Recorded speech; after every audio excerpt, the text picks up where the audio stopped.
And to that piece of lieutenant that's always on his podcast, bashing us, yeah.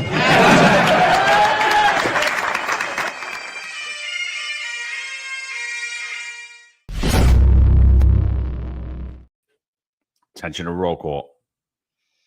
That's right. Good morning, everybody. 8:05 live Eastern time. And, of course, bright and early for me, it's 4:05 in the morning in the 49th state of Alaska. We are talking about the harsh realities of the mass shooting in New York City. This is a somber moment.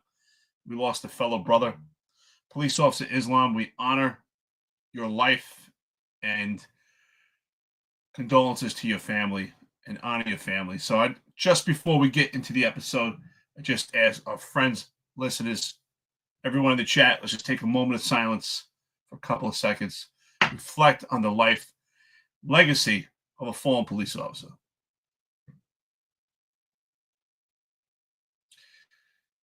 With that said, let's jump into the episode. I'm sure we're going to get a lot of hate today for things you say that you shouldn't say or things people don't want to hear, but we need to speak about the harsh realities of a mass shooting that occurred in New York City when it comes to it being politicized, demonized, and weaponized and utilized for people to promote themselves and to promote their own self-serving needs. John, this is a somber moment, loss of a fellow brother. And now we watch as people utilize this as a stepping stone to promote themselves.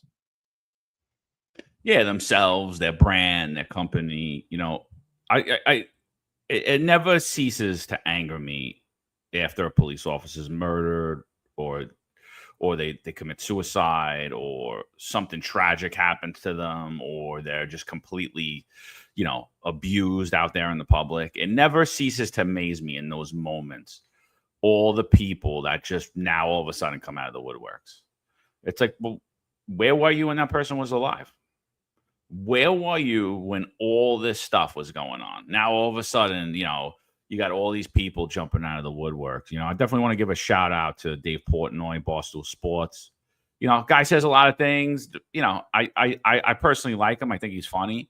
But there's a lot of stuff he says I don't agree with. Some things that sometimes he looks like an idiot. I guess everyone, you could say the same about me and you. You know what I mean? But guy does the right thing. He uses his platform whenever a police officer is murdered. He throws a shirt up there.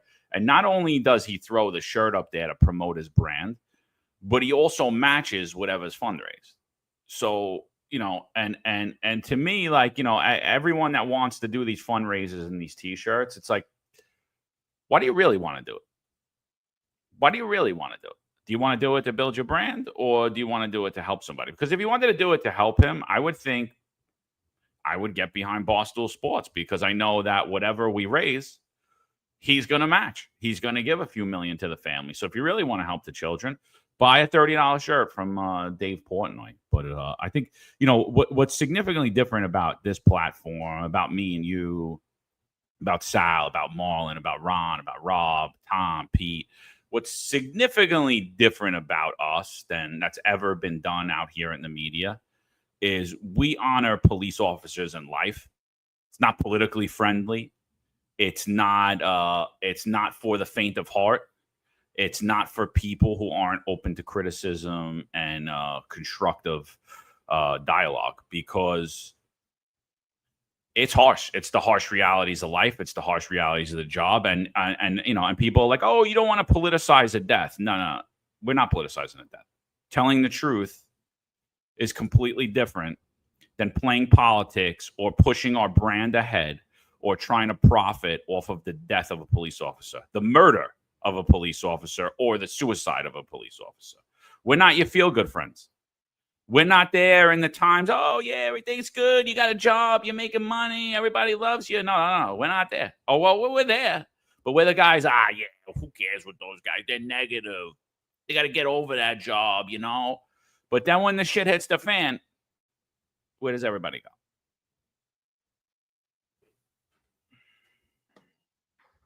You're absolutely right, bro. You're absolutely right. I'm disgusted by this because things that we've talked about for the past couple of years have just come to fruition in a case like this. we watched this play out on TV. I mean, this was broadcasted. We see people constantly sending text about how the cops responded, about how this played out, how the media responded to it, how the cops responded to it off duty, how politicians respond to it. We watched what we speak about on this platform play out. And now I say this ideology also of tailoring back from training, from tailoring back from standards so that we could get bodies to fill seats is absolutely disgusting. Because if these politicians and the media truly loved cops, they say they support cops. If you truly love cops, and I believe in tough love, just as we do with our children, we want our children to grow up tough. We want our children to grow up strong. We don't want them to grow up weak. We want them to be able to face the harsh realities of life. And the same thing goes for policing. We should not lower the standards. We should, if anything, we should always strive to have the standards exceed our expectations, because we want our precious gems who protect us. And that's the police officers that are working day and night, that are out there when you're sleeping. We want them more prepared. We used to say in the Marine Corps, sweat in peace so that you do not have to bleed in war. And that should be the same ideology behind the police. Get them more training, get them more funding so that they are highly prepared, over-prepared. God forbid they're in a situation where they're faced with someone with a long rifle and they're sitting there with their 9mm. We need our police officers highly trained. And I'm saddened by this. And we're honoring the life and death of a police officer. And that's what we do. But we have to talk about, how do we get to this point? How do we get to the point where an active shooter was able to surprise and sneak up on a police officer and shoot him in the back and take his life? I'm saddened by this, and we have to analyze this so that we can learn from it, so we can protect our fellow police officers so this doesn't happen to them. And God forbid, and at least if they are in this situation, that they're face to face and they have a fighting chance. This is a very sad moment. No, I agree. And so, prepare to be offended if you're of the fray of heart. I suggest logging off now. Unfollow buttons right there. It's all right up top, so you could get out there. So, because the bottom line is this: it's the greatest form of love, in my opinion, is to talk the truth and give our opinions. Now, we might be right, we might be wrong. We don't know, but this is how we feel. So let's get into it. So, crazed gunman comes out. Male looks. I mean, he looked Blackanese to me. The minute the photos shook, like he comes out. He's carrying what appeared to be an M4 or an AR-15, camoed with a silencer on, and he appeared to be black and Chinese. That's what I saw, even with the sunglasses on. I was like, you could tell he had a little like slanted look in his eyes. He could have been Filipino. He could have been Hawaiian. He could have been a lot of different things. One thing I didn't think he was white.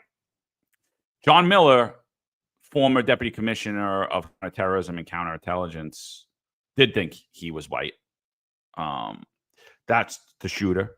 We're told that the shooter parked his car, walked down the block in midtown Manhattan with an AR-15, walked into a building on Park Avenue in probably one of the most expensive areas in the world to operate a business.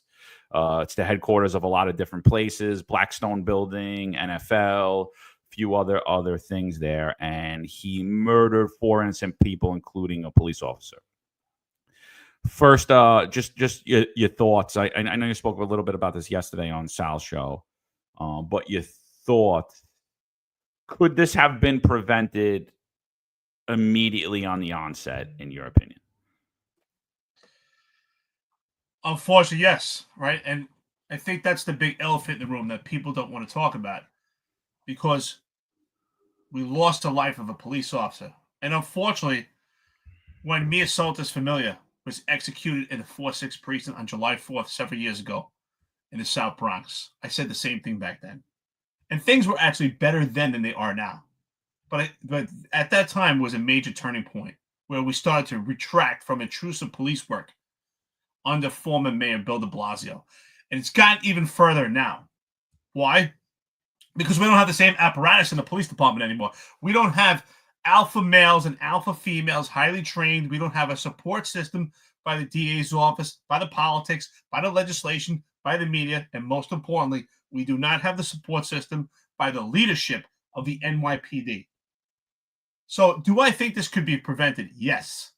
Now, one of our trolls, Juju, said on Sal's show yesterday, nothing could have stopped this. That is absolutely not true. First problem that I see, and this is something that I saw my last year. I retired September 2022, and I saw it was so blatant in my face. And this was the post-George Floyd effect. And I saw it working in the South Bronx. There were streets, and that's a busy area. There were streets lined with double parked cars on both sides, to the point where we couldn't even drive down the blocks in some cases, that you had to park your car and walk. And I said, wow, look at this. We're not addressing quality of life. We're not addressing minor violations, traffic infractions anymore. It was this hands-off, just let people do what they want. And this was the post-George Floyd effect. You have to ask yourself, wow, how does a subject park their car, double parked, in one of the most illustrious and financial savvy areas in the entire world? Where are the police officers? Where are they? Obviously, manpower is low. Where is someone that is extremely peculiar to just double park your car? Now, many people double park in New York City, but usually they occupy the car. But for an occupant to leave their car double parked in the vicinity of 52nd Street, Manhattan, is extremely peculiar.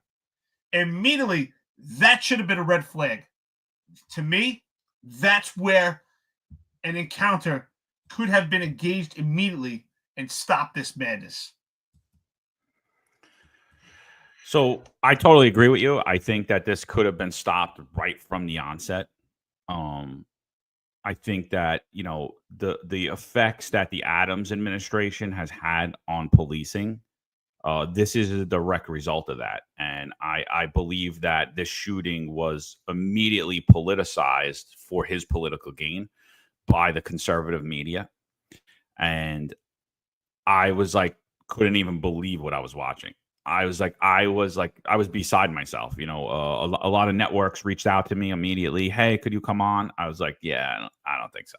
Like, I don't think you're ready to hear what I'm about to say. And I couldn't even make sense at that point of what I saw out of Freedom News TV. They were right there. They had a lot of good footage of what was happening, what was transpiring. But I just couldn't even the messaging that was coming out from it, when really no one had any facts at that point. The only facts we knew at that point is there was a mass shooting that occurred inside of that building. We knew people were injured. We didn't know that anybody was killed, who was killed at that point.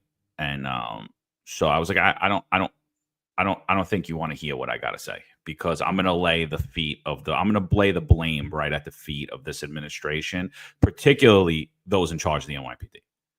You know, I'll actually give a little bit of a pass to Jessica Tisch, because she's only been there about a year. You know, I'm not going to give her so much of a pass because she knows exactly what's going on. So, but I'll say it's not on her. This is on the Adams administration as a whole. What I heard from the Adams administration in 2021, prior to him even getting elected, was that he was going to lower the overall headcount of the NYPD. How was he going to do it? He was going to do it through attrition. He seized a great opportunity when he got in office, and the opportunity to lower the overall headcount of the NYPD and the budget of the NYPD, which he promised to do, was to weaponize the vaccine mandate. So he did do that, right? We lost ESU detectives, highly trained, spent millions of dollars on their training. We lost bomb squad detectives. We lost people that were in all of our counterterrorism units. We lost intelligence detectives like Marlon Bethel. We chased away and terminated thousands of cops that could have been out there on the streets of New York that could have prevented this. Easy as what you just said. You double park that car. You're in midtown Manhattan. And you know, it's funny. Like I flash back to being in Manhattan this summer, and I'm walking down the block in Manhattan, and you called, and I'm talking. You're like, "Oh, how's Manhattan?" I was like, "Oh, it's packed here, but I don't see a cop in sight." I said, "There's a million people here, and you could do whatever you want right now." I'm like, I've never seen this before in Manhattan. I've seen cops on foot posts. I've seen cops patrolling. I've never seen where I'm walking block after block after block, and there's thousands of people, and I don't see an NYPD car. I don't see an NYPD uniform. And, you know, we're talking about midday. Everybody's out. 52nd, 53rd Street, right on Park Avenue. I mean, there's no cops there. You just double park and leave a car. Number one terrorist target in the world. Number one. Not second. I don't even think it's this. I think we're probably 1, 2, and 3. You know what I mean? I think probably when you get to the top 10, you start to get some other destinations. I think it's New York City, New York City, New York City, New York City, New York City, and it's portions of New York City, Times Square, Empire State Building, all these different places. We're the number one terrorist target in the world, and we have a mayoral administration that not only sought to lower the overall headcount of the NYPD, but sought further to remove qualified, experienced people off of this job. And even worse than that, the people he brought in were unqualified, not ready, not trained, unprepared. So we diminished the overall headcount of the NYPD. We weakened the NYPD. We do all these reforms on the NYPD under Eric Adams. Eric Adams is the mayor. Zohran Mamdani is not the mayor. I don't want to hear his name. If you're even considering voting for him, you're a moron. So if I even have to explain to you that Zohran Mamdani shouldn't be the mayor of this city, you're too dumb to have a conversation with me. I'm sorry. If I have to explain to you that I'm never voting for Zohran Mamdani, you're not. You go back to school, go to the woods, start to think, start to read. We're not on the same. We're not the same. We're not on the same level. We're not on the same playing field. I would never vote for Zohran Mamdani. It's the last time I'm ever going to say it. Eric Adams is the mayor of the city of New York. But yet when that tragedy occurred, when that horrific, preventable tragedy occurred, all I heard was, this is why Zohran Mamdani, while we excuse this incompetent mayor and his corrupt and incompetent NYPD. It's disgusting, dude. So, and look at this young girl, just graduated college, loses her life. Preventable. This is on Eric Adams' hands. And I'm glad you pointed that out. We not only do we honor the life and death of a fellow brother, but we have innocent civilians that lost their lives as well. We got a great comment here in the chat from J. Dem. Leaving an unoccupied car in Manhattan these days isn't that uncommon. There is no penalty other than a ticket. That is so problematic. And that's the point I've been trying to stress about intrusive police work. What is intrusive police work? It's engaging the public at all levels. It could be a conversation. It could be just being nice to people. Hey, how you doing? What's going on? Being a police officer, engaging people. It could be probing people because you find something suspicious. It could be making an arrest. That's intrusive police work. Intrusive police work encompasses engagement at all levels. And that should be a red flag. Someone leaving a double parked car in a orange zone, because New York City is always an orange zone under extreme threat of potential terrorism. For someone to leave an unoccupied car, that immediately should draw observations and suspicion. Could it be just someone emotionally disturbed? Could it be someone's in a hurry? Yes, but that's why intrusive police work is so necessary, to probe and find out what's going on. Could it be just a ticket? Yes, but it could be an active shooter taking the lives of an innocent police officer, an innocent woman, and innocent civilians that lost their lives for nothing. For nothing. Now, I'm not saying I'm not a complete conspiracy theorist, but I do believe that we've not been given the information yet of what the motive was and what exactly is going on. Because I've analyzed this case, and I find it hard to believe that this perpetrator was able to navigate from Las Vegas to Nebraska to Iowa, make his way to New York City, to the exact building where he intended to go, but yet in those travels, he went to the wrong floor of his actual target according to his note. So I don't believe we have the whole story yet. I want to see how this plays out, what further evidence yields from this investigation, because to me, I find that completely odd and peculiar. But going back to what we're talking about, if we love our brothers and sisters, our police officers, we need our police officers highly prepared, but even more than that, highly selected.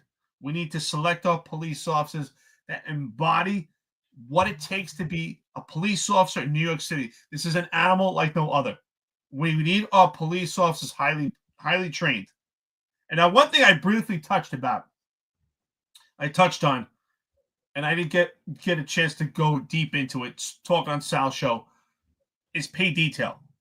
Now, I'm not condemning anyone from doing pay detail. I understand for some, that is a great avenue to subsidize your income.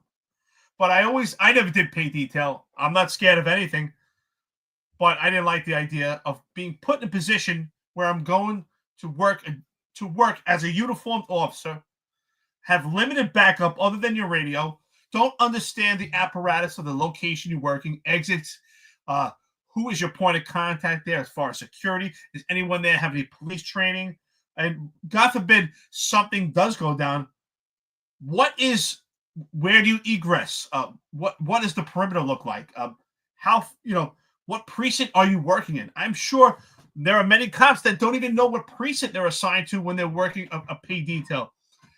And you know what? There is no training in the police department of how you should conduct yourself and how do you prepare yourself at a pay detail.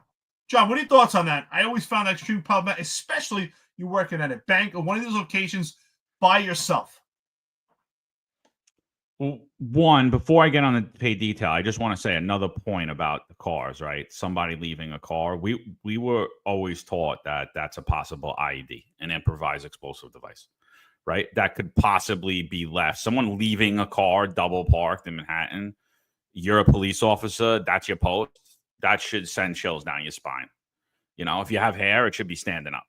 And I don't care what they look like, because cars are used as bombs.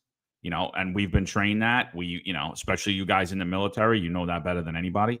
And so that's another thing. Like, we were trained that for years. We came out on the heels of 9/11 into the New York City Police Department. And I think, everyone says never forget. Well, you all forgot.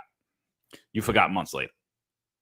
So like this is the reality. You're the number one terrorist target in the world. When people are leaving parked cars laying around like they're nobody's business in front of soft targets, your hair should raise up and you should be scared. That's why the first thing, I don't know if they still do it. I mean, obviously, I don't know what they actually do these days, because it doesn't appear to be much, except go out in the news and pander and lie. What they used to do is when you would go to a detail, they'd tell you the first thing you'd get there, and they'd say, make sure you check all the garbage cans. Make sure there's no suspicious vehicles on your post. And anytime we have a high profile event, I mean, we're there the day before towing cars, getting rid of them, get them out of here, get this car out of here. So that's one I just wanted to highlight on the cars. Like, don't sleep on cars. When you're in Manhattan, that goes for you in the public. Don't sleep on cars. Parked car could kill you. Parked unoccupied car could kill you. I'm not trying to send fear down on your body. I'm not telling you to live in fear. I go to Manhattan every time I'm in New York City. But I'm just saying the reality of it. Use your brain. So that's one. Two, paid detail. I got a big problem with paid detail. Here's my problem with paid detail. One, the job sucks. The NYPD. The NYPD is horrific at sending intel down to its patrol force. It's horrific at training its patrol force. Horrific. Now you're doing paid detail, right? So, I hate to do this, but we got to do it. You're at paid detail, and you get assigned to this building. NFL's in there. Blackstone, all these other companies are in there. What do you know? You know how much you're getting paid for the hour. Do you get an intel report when you show up to pay detail? Do you get a report that said, hey, the NFL got threatened, Roger Goodell got threatened 20 times this month, and he got threatened by these people, and these are possibly suspects that have threatened to kill Roger Goodell or blow up the building or anything else? No, I'm sure you don't. I'm sure you don't. As a matter of fact, I'm sure that if you were patrolling that precinct that day, you would not know any of that either. None of that information would make its way down to you. It would just be some fancy guy in intel with a pinky ring, and we do absolutely nothing with that information. We don't divulge it down. We don't warn our own cops. And then you're in there completely unprepared. Unprepared. Totally unprepared. You have no idea what's happening. Oh, it's a great day in Manhattan. Oh, look at all the people. Oh, yeah, look at that guy. He's got an M4 or AR-15 walking on the block. Yeah. Oh, nice. Anyway. See those guys on the Finest Unfiltered? No. You're a police officer. You're in uniform. We're trained for a reason to be very afraid everywhere we are, because the fact is, wherever you are, if somebody's looking to do harm, rob a store, kill somebody, if they're wanted for a crime, guess who they're going to kill first? You. Why do you think they give you a gun? Why do you think they give you a bulletproof vest? You think it's because people love you? No. You're there to eliminate threats. You're there to protect and preserve life. You're definitely not there to have your back to the front door of anyone. Now, could you be distracted? Absolutely. Could somebody come in and distract you? Could there be third parties that distract you? Absolutely, that could be. Could what happened to P.O. Islam happen to absolutely anybody? Absolutely. But what do you need to do as a police officer? You need to eliminate every single possibility of that throughout your entire day, especially while you're sitting there in that stupid uniform and you're the only person that everybody's going to either look to for help or go towards to harm. You have to understand the gravity of the job that you're in. You have to understand that. You know, I'm sorry to bring it up. You don't sit in your patrol car and eat meal in a busy intersection. You don't do it. You don't do it. Matter of fact, you don't sit out in public with your back to the door in a pizzeria and sit there and eat your pizza. Oh, I'm just on meal. Nobody cares. Nobody cares. That's how you get assassinated. That's how you get murdered.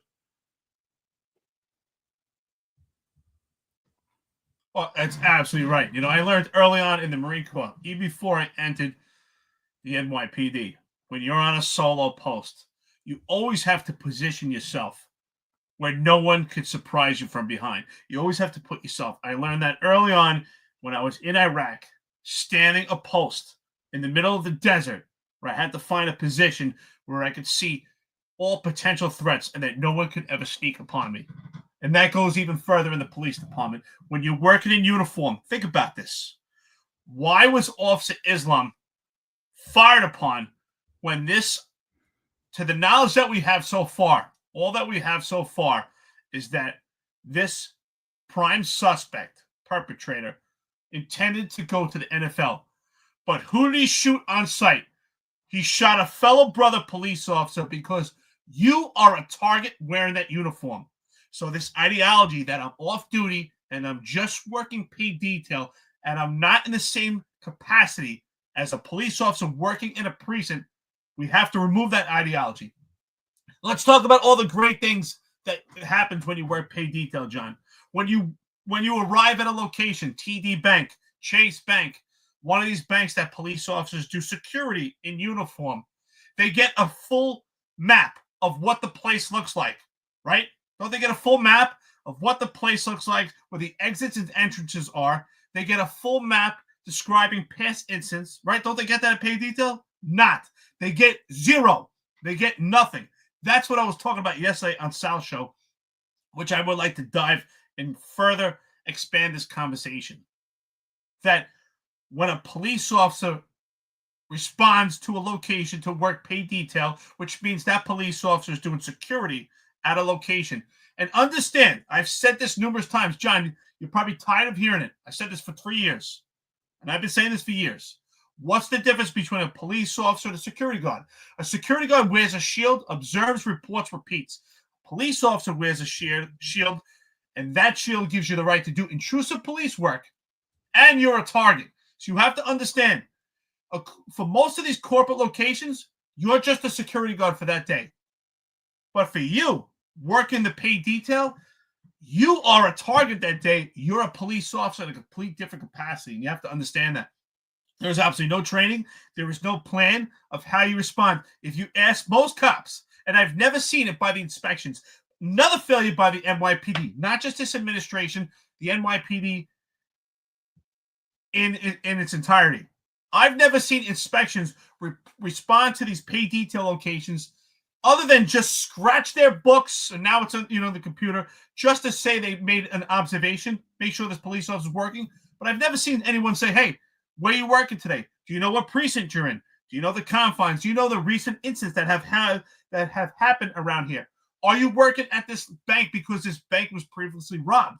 Do you have a picture of potential threats to this bank? Did you make contact with anyone important at this bank who could tell you where the exits and entrances are, and what are the soft targets at this location?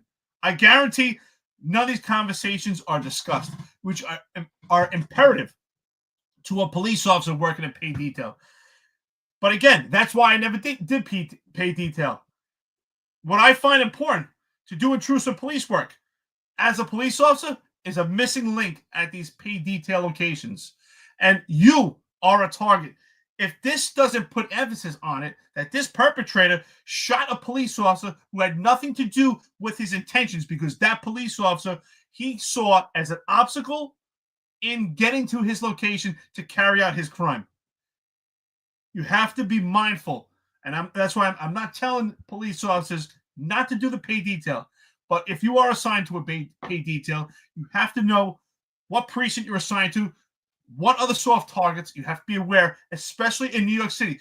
This is a soft target, especially right now with low manpower in the police department, weak leadership, a police department that has police officers that have passed with lower standards, that don't embody the same spirit. You've lost, and this is the other problem, with COVID and an overzealous CCRB and media attacks, just like on Sal Greco, we've lost veteran police officers. And it's not, we haven't replaced oranges with oranges.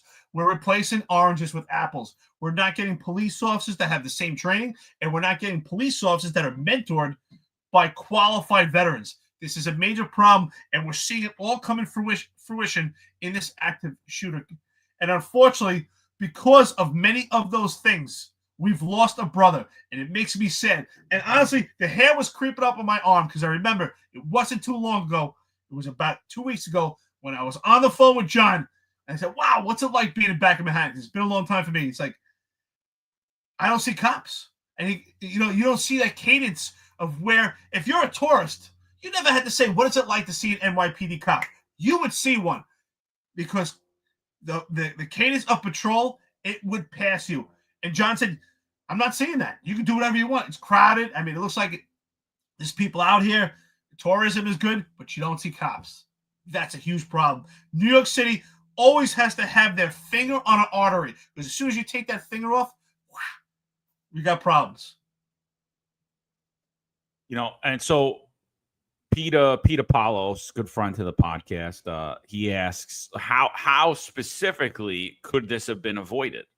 I apologize if we didn't say it, but properly staffing precincts, properly staffing places where we're soft targets and terrorist targets, properly divulging intel and pushing it down to the channels it needs to go to, and then having the resources to be able to deploy properly. Again, I don't believe that there's not thousands upon thousands of pieces of information and threats that are happening every day in New York City that every cop on New York City street should know about. As a matter of fact, not that I don't believe it, I know for a fact there are.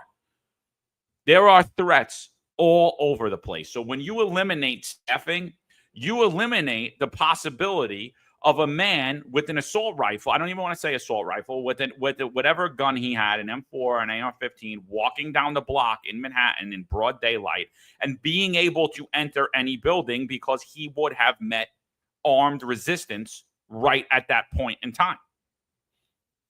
So that's what I'm saying. I'm saying when you, through attrition, lower the overall headcount of the NYPD and use that same thing to lower your number one teams to combat terrorism. And we're going to get into the CRC, the SRG, the World Trade Center Command, and all of the other units.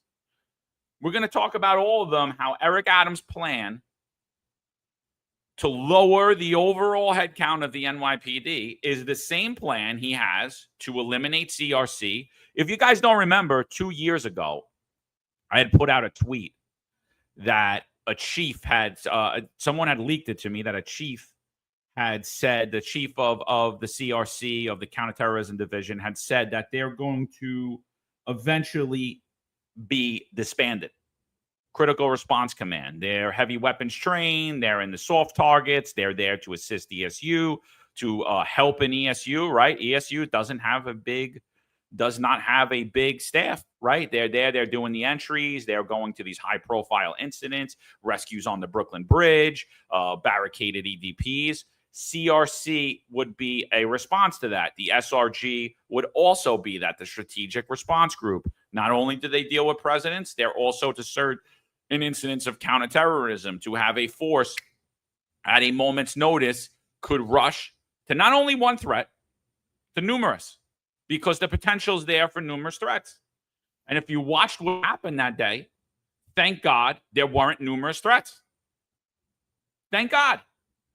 You know, so what Eric Adams did by doing this is he emasculated the NYPD. He removed omnipresence from the streets of New York City, where even this maniac would say, you know what, I'm not going to walk down the block on Park Avenue with an AR-15 and stroll down the block because I'm going to get shot. But he didn't feel that. Obviously, you could tell how he strolled down the block. How long did it take him to get into the building? How many calls were made that a guy was walking down the block with a firearm? How long did it take for them to respond? Once he was in the building, how many calls were there that he was in the building? How long did it take for the response? This is why I'm saying this could have been avoided with a properly staffed, properly deployed police force. But instead, what we're worried about doing is making chopped cheese videos. And for the first time in the history, I think, of New York City, and I mean, to me, if I'm a police union, I'm asking the mayor to resign the minute he does it, is he's responding to an active shooter and making videos in the car.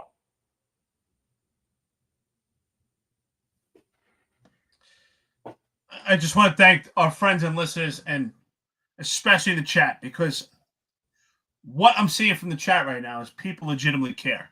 The conversation that we're having is the conversation that has to happen. The conversation you will not get for the upper echelon of the police department, along with Eric Adams. The conversation you're not going to get about what's really going on. Because we don't hear about what can be prevented, what steps, what has happened in the past years in New York City. You know, I've been in contact with Mike Osgood, great friend to the podcast, former chief. And according to Mike Osgood, I agree. Mike Osgood says, after 2020 and post-George Floyd, people see New York City throughout this entire country, especially as a terrorist threat, as a place that you could walk around uncontested. It's a place of chaos. It's not a place where New York City and the NYPD has control of the city. And it's just like you say, John, it's where people are now controlling the NYPD in New York City. And it's a major problem. And some of these comments I'm seeing in the chat are fantastic. Michael M. says, Eric, many of the elevators in corporate buildings are destination dispatched. Your access card is either needed inside of the car to get to your floor, or when you swipe at turnstiles, you are directed to the floor. You are assigned to an access card. That's a great point. That's a major problem. A police officer assigned to a building, doing the pay detail, working, securing that location, and doesn't have access to specific locations, I would say in the majority of the cases, if not all, the police officer doesn't even know if they have access in or out of that building, which is why I said, what are the exits? What are the entrances? Where are the soft targets? Where are the soft locations? This is vital information to a police officer to do their job. And if you're working pay detail and you get to these locations and you're not thinking about these things, well, you're really not in the mindset of a police officer. We say, what is it to be a cop? That's the mindset you have to have. What are exits? What are the entrances? What are soft targets? What if there is a potential for a threat? Now, someone else said it here in the chat. I can't find it. But someone also said that the perpetrator did not know there's a police officer at that location. And that that may be true. Most likely, the perpetrator did not know if a police officer is assigned there or not. But we can assume that he saw a police officer on site. Why? Because that police officer is wearing a big target, wearing a uniform, and that was a major obstacle in getting to his mission, which is why, and we could suspect why the perpetrator fired immediately upon a police officer for those reasons, because that police officer is a deterrent and an obstacle in carrying out his mission, whatever that mission was. To the knowledge that we have right now is to get to the NFL floor. Again, we should want our police officers to have the most information, especially now in the digital era, where we could get information on site in seconds, in a moment's notice. We need to be constantly informed. And going back, I want to circle back to that car being parked in New York City in a threat location. And that car, this perpetrator, think about the steps that were taken. He was able to park that car, leave it unoccupied, walk quite a distance to get to his location to carry out the mission. That's a major problem. And low manpower, and not only low manpower, not having the same apparatus that we had before of qualified men and women who are veteran police officers that have this experience and have that mindset to be a cop, we've lost. And so, with that being said, we hear about how Officer Islam is a hero. He's a hero. He did what he lived his life and died a hero. I don't want any of my cops to be heroes. This is a sad thing that I want them to survive. He has a third child on the way. That child needs his father. And that's why these police officers need training. They need to be informed so that we don't have to call them heroes. Yes, he's a hero in some aspects, but you know what he was? He was sent to a slaughter. He was sent to a slaughter because he wasn't given proper information. He wasn't properly trained, and we're sending a police officer to die. I said it 3 years ago, John. Did I not? I said this phenomenon of police officers being assaulted because they're meek, timid, and docile, they're not getting their training. There's a police officer is going to die by the hands of another without a firearm. And here now, and also active shooter. We have an active shooter situation where a police officer was slaughtered. And instead, we don't talk about all these steps that were missing, all these missing links, and it's just easy just to call him a hero. And there's a wife at home right now who's saying to herself, how did this happen? She lost her husband. Her children lost their father. He's a husband, he's a father, he's a son. And for the police department, he's just some hero that they could politicize, the media could politicize, and stand on their soapboxes. And yet, when it's all said and done, and they're on to their next thing, there's a woman at home with two children that have to remember this forever. Mike Alcazar's on here. He says, God help us if Mondani becomes the mayor. I don't even know what we're talking about. I don't. I mean, more than likely he wins the seat of the mayor. What's transpired in the last 3.5 years has nothing to do with Zohran Mondani. He's a useless assemblyman who doesn't vote on any bills and is in a far-left, one-party controlled assembly. And they fit the mold just like him. There's 8,000 Zohran Mondanis. And guess what? The next election, there's going to be 2 or 3 of them that are going to be formidable candidates. I don't know what we're talking about here. Like, we're talking about the complete inability of Eric Adams to run this city.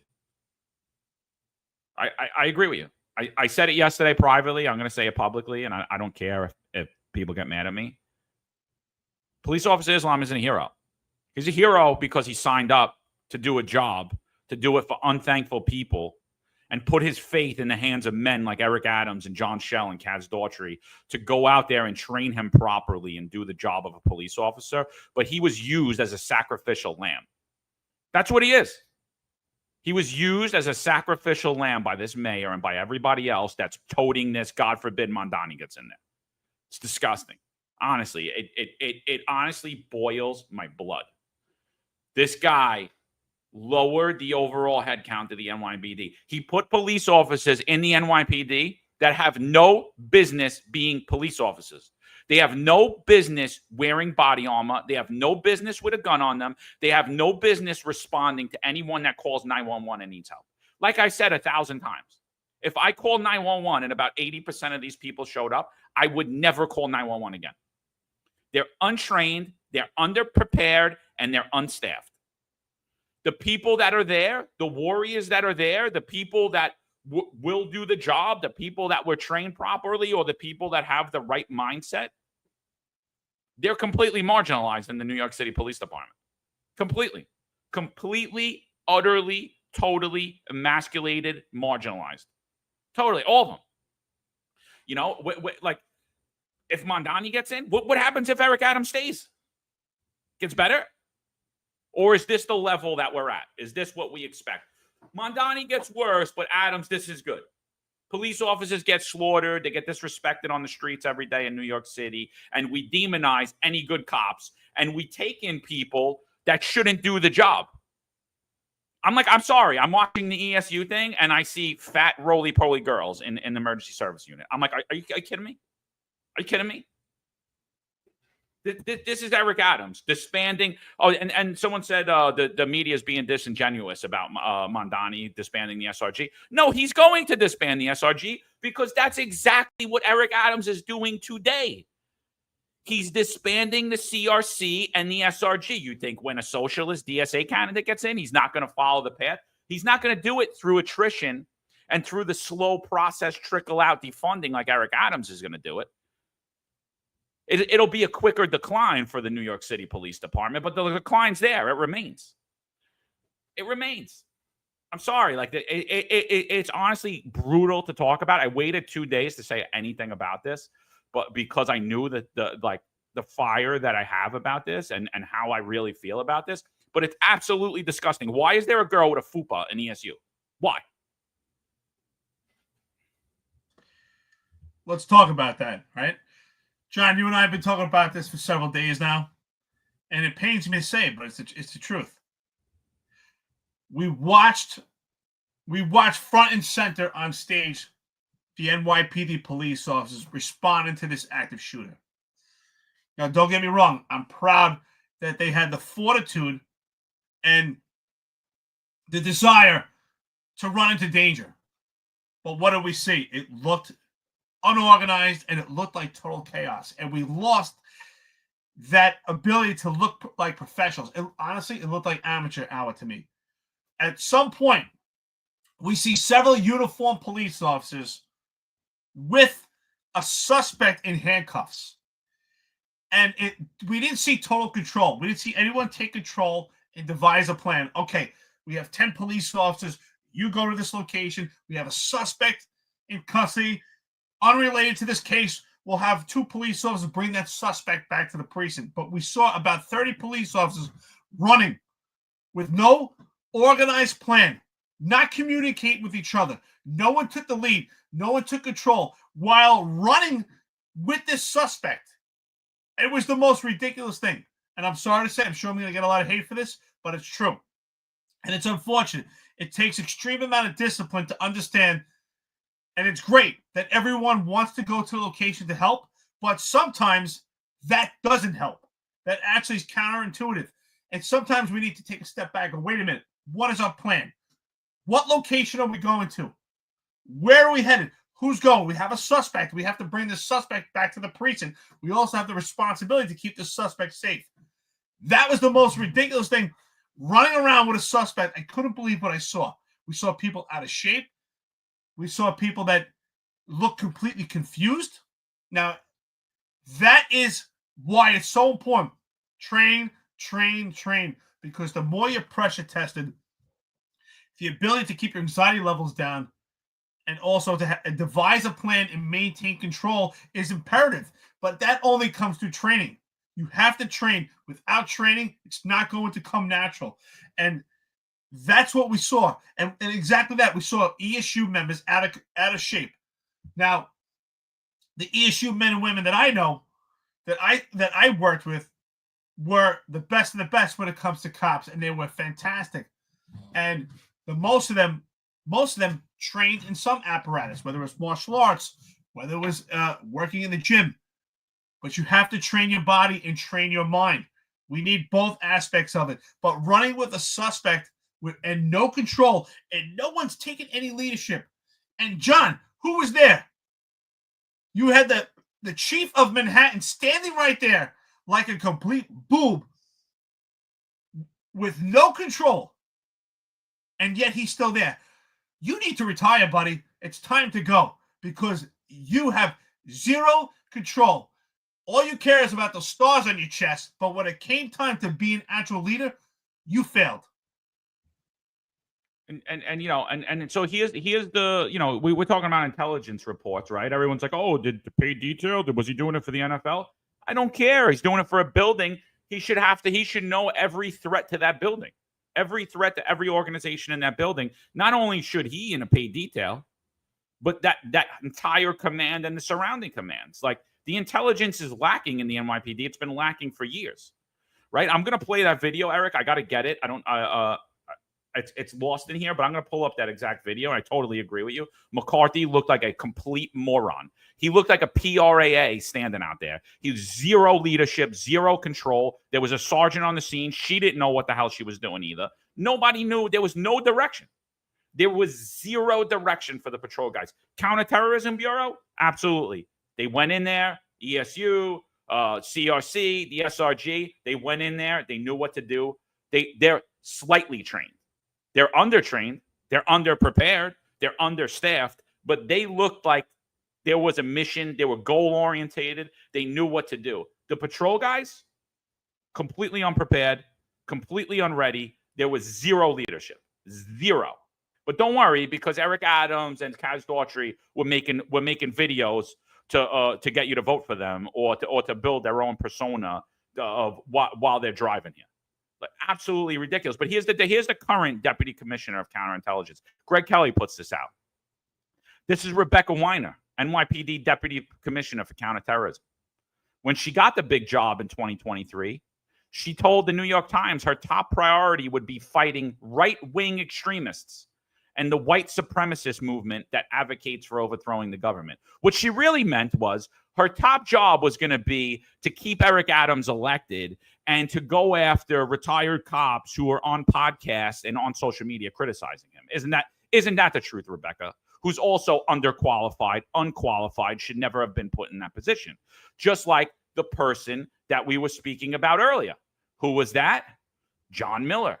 Reporter, right? Good reporter, right? Then he becomes the DCPI for the NYPD. And then eventually they put him in charge of counterterrorism in the NYPD. And now he works at CNN. He's making big dollars, working from home.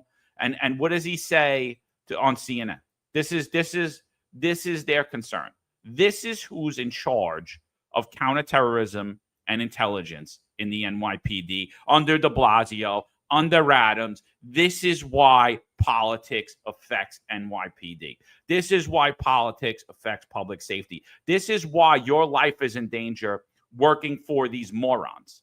So when I'm waving the red flag about Eric Adams, I'm not saying vote for the idiot Mondani. I'm saying vote differently than any of those morons, because look at what's happening.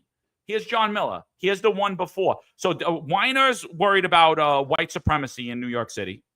White supremacy, that's who she is. And overthrowing the government in New York City. Who's doing that other than the left? I don't know what the hell she's talking about. But she's making like she's fighting against right-wing extremists.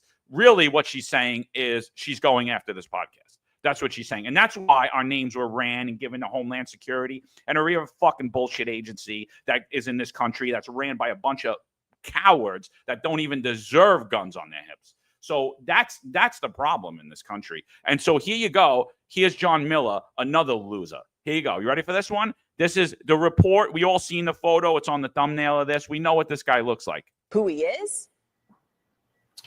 They do not know who he is. They know he is a male, possibly white. He's wearing sunglasses. Possibly white. Possibly white. This is who's in charge of intelligence. This is the chief law enforcement and intelligence analyst for CNN. This is what you have to do to excel in the NYPD. This is what you have to do to excel in the media. You have to be a full of shit liar like this guy. Complete endangering the life of New Yorkers, endangering the life of New York City police officers. This is what you have to be to get ahead in the New York City Police Department. Ballless. Oh, you're damn right, brother. You're damn right. At no point did anyone say in any early on reports that this suspect was possibly white. We heard possibly Middle Eastern, possibly Asian, possibly black, possibly Hispanic, but never white. But to go on national TV and to say that the suspect was possibly white, you have to ask yourself, was that a mistake or was that an intentional lie? Because it seems very intentional to me. He's another bum for saying that. You know, someone said here, I think it was Leroy Jenkins. Leroy, how you doing, brother? Leroy said, how do you expect these police officers to have time to train, something like that, when they're out there, they're working so much, 3 jobs to survive in New York City? I'm sorry. I get it. I know they're working 3 jobs, but you have to train. You have to. I used to take time out. Now, it's a little different than patrol. Yes, I was a special operations lieutenant. I was an anti-crime sergeant, but I used to make sure I would take time with my teams and teach them some hand locks, some wrist locks, some arm locks, how to control suspects. We would have conversations of how, what is it like to testify? We would do our own mock testimonies. We would talk about, how to do intrusive police work. We would have these conversations. We would talk about proper mindset. We would talk about discipline, radio discipline, not running around, watching your tail, devising a plan. And if the sergeant or lieutenant's not on scene, that someone has to take control. And that's why the police department always fails when it comes to leadership. We always have to be prepared to be in a position of leadership. We need to also teach our police officers leadership. So yes, is there a time constraint? Is the NYPD failing to give training? Yes. But I do think you have a duty to yourself to train yourself to be the best physical specimen of version of yourself.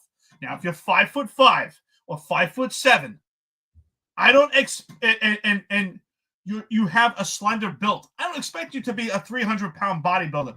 What I do expect you is to be the best version of yourself because you're working out there as a team. You have to have something to bring to the table. Maybe it's train jiu-jitsu. Maybe it's working out in the gym. Maybe it's doing Pilates. Something, train your body. Train with your team. Yes, the NYPD is failing on providing training. But if that's the case, you have to get some training yourself. You have a duty to yourself to get home to your family. You have a duty to your brothers and sisters that you're a properly trained person.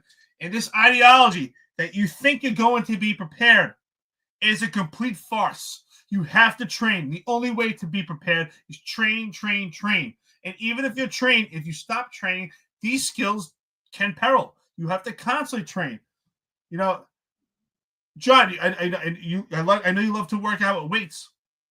If you stopped working out for a year, you would probably lose a majority of the mass that you have. It's something that you have to constantly do. It has to be part of your life. And this ideology, well, we don't have time to train. I find that hard to believe. You have time to sit on the couch. You have time to do. You have to fit this in your life. It has to be part of it. You have to.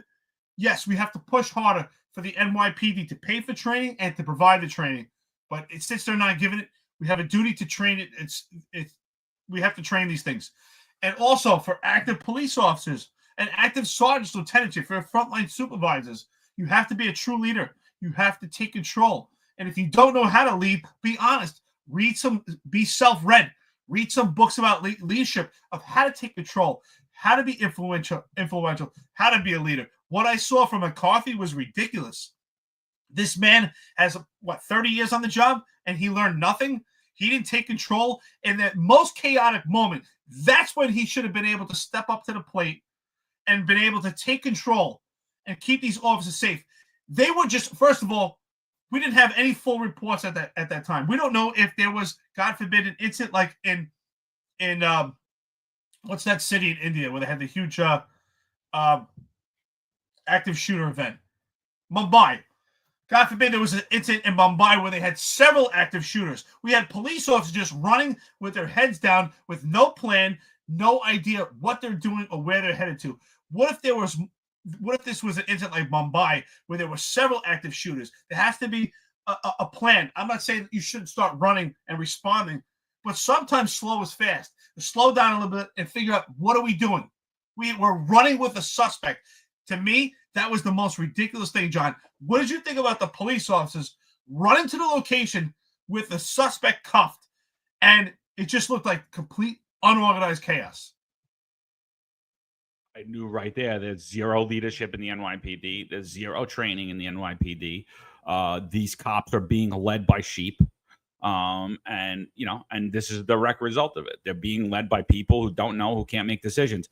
And, I get what happened there, right? There's because this is the craziest of all cities, right? New York City is the insanity of all cities, where a gunman's going to go out and murder someone. Weak, ballless white men are going to claim that he's white and put that out there and endanger everybody. And then at the same time, you're going to get white women yelling "Free Palestine," and you're in the height of what you believe is a terrorist event, right? And some other idiot chanting "Free Palestine" while people are being murdered, innocent people. So I don't blame the PD for whatever happened in that chaos. You put yourself in that chaos, you moron, right? You put yourself in that chaos, you're a moron. You make them think that you're involved while innocent people are being murdered. I hope you got punched in your face a few times. So I'm not talking about the arrest, because I would have locked them up too, by the way. FYI, I don't know who's who. I'd probably be holding people running out in their suits. How the hell do I know where you're coming from? You know what I mean?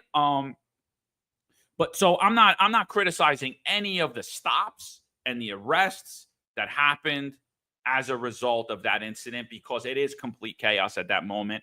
And at that moment in time, you do not know who is who.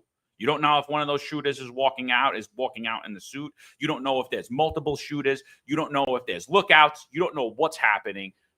So a lot of bad things could happen in that situation. That's why when cops are yelling at you to get the F out of here when you're uninvolved, it's because you're going to get yourself in the mix and you're going to confuse the situation. You're going to put your own life in danger. You're going to endanger the cop's life, and you're going to endanger innocent people on the thing. So that's why people tell you, but I still seen idiots all over New York City. What's going on here? None of your business. How about get out of here? How about don't find out? How about find out on the news later when you're safe in the air conditioner in your home? So, but like watching them run back and forth with a cuffed perp, and not like one or two guys, like 30, like a horde of 30 cops running one way, then running the other way. And the chief of Manhattan sitting there like he has no idea what he's doing, where he is, who he is. Like, I don't know if he's having a Joe Biden moment. I don't know if he's too old to do this job. He's too out of shape. Maybe he shouldn't be out there in the heat. I mean, I don't know what it is, but he clearly should no longer be in charge of Manhattan. I mean, that was the most pathetic display I've ever seen of any form of leadership. And honestly, the sergeants and the lieutenants on the scene, they were no better. There was zero direction for these guys. I don't blame the cops that were doing it. I blame that there was no direction in the chaos, right? And that's the problem. That's the problem in this administration, in what happened in the NYPD, is there's no longer a structure, especially with the patrol guys. When people are talking about training, we're talking about training from the job. So a lot of people are talking about training straight from the job. I'm not talking about keeping yourself in shape. That should be that shouldn't even be a non-negotiable. You're going out on the streets in New York every day, and people want to kill you. They want to choke you to death. They want to beat you to death. They want to shoot you. They want to do everything they could do to you. And you're going to sit around, eat ho-hos, and let yourself look like John Shell? That's the non-negotiable. I don't give a shit how much little time you have or don't have. But the bigger issue, I think, is we have underqualified people. We have people who are not properly trained. And you can see it. The patrol force in the NYPD is not properly trained. Everyone's being utilized to go stand in high crime neighborhoods, to be light poles, to keep shootings, to not keep them down, but just to displace them, to displace crime in high crime areas, or they're down in the subway. Nobody's where they should be. Nobody. CRC is not where they should be. SRG is not where they should be. Counterterrorism detectives are not where they should be. Homicide detectives are not where they should be. Regular precinct detectives are not where they should be. Anybody that does any type of specialized unit is not where they should be. Patrol guys aren't where they're supposed to be. Nobody is where they're supposed to be. Look how stupid the NYPD is. I'm just going to give you an example. One Police Plaza. Security plan around One Police Plaza. It's a little intricate. It's a big building right in the heart of Manhattan. What do? They take guys that know that whole security plan like the back of their hand, and they send them to go stand on foot posts or down into the subways. And then they bring in people who don't know that security plan, have never worked there a day in their life, to replace that guy that's standing out in the detail. Does that make any sense to anybody? I mean, and that's the stupidest, lowest form of what an NYPD officer does. The stupidest, they can't even keep their own building safe. And so that's why you get people walking in and out, or driving in and out, or going down, parking in the chief spot, because they're morons. There's no leadership there. It's disgusting. I'm sorry if I went on a rant. I don't even remember what the hell we were talking about, but like that's just what I'm saying, is like there's zero leadership. You know what's funny about this whole thing? Tariq Shepard condemned the cognitive ability of Tom Donlin. Maybe Tariq Shepard should have been looking at the cognitive ability of Chief McCarthy, because his cognitive ability looks like it's in complete decline. I've been saying this for years. I'm sorry, but this is a young man's job. And at some point, you have to know when it's time to throw in the towel. Because clearly, listen, how many times did we see this guy get his ass kicked in the street this past summer or the summer before? Just epic fail, stuff thrown on him. He looked like a complete boob out there. Why is he out there? You know why, John? Because he wants to pad his pension. He wants to get another star on his shoulder. And nobody, what I've been told, this is what everybody's been giving me a hard time, because I say every chief is compromised. Every active chief that has an active role in the NYPD. Oh, but they can't speak. Nobody can say anything. No one can say anything because you destroy your career. So no other chief could say, hey, McCarthy, listen, dude, you're getting older. It's time to pack it in, brother. I'm sorry. If you're going to get $25,000 a month, if you stay another year and you get, or another 2 and you get $28,000, really? Is that, you're hurting the men and women by not being able to take control. That's hurting the men and women on the street. That's hurting the public. Yeah, great chat here. Great, and I appreciate the engagement. WJCDS says, Eric, Espo would argue that young man's job with you. Espo is an outlier, okay? Chief Esposito was an outlier. But for the majority of men as they get older, a certain age, are just not for this job. We have to be honest with ourselves. I'm in my 40s now. I'm 45. I'm close to 46. And I do jiu-jitsu and I roll around with guys in their early 20s. And I accept that, that I'm not going to be at that competition level as they are. They're in their early 20s. We have to understand, I'm just happy that I can survive. We have to understand who we are and where we are at in our lives. And it is a young man's job. I think Espo was an outlier, but I do believe it's a young man's job. I mean, look at this video. It's just, there's cops running all over the place. No one's trying to devise a plan. We don't know if there's potential other active shooters. And John, I agree with you. If people are obstructing and impeding the NYPD from doing their job, yes, put them in handcuffs. But how about we devise a plan?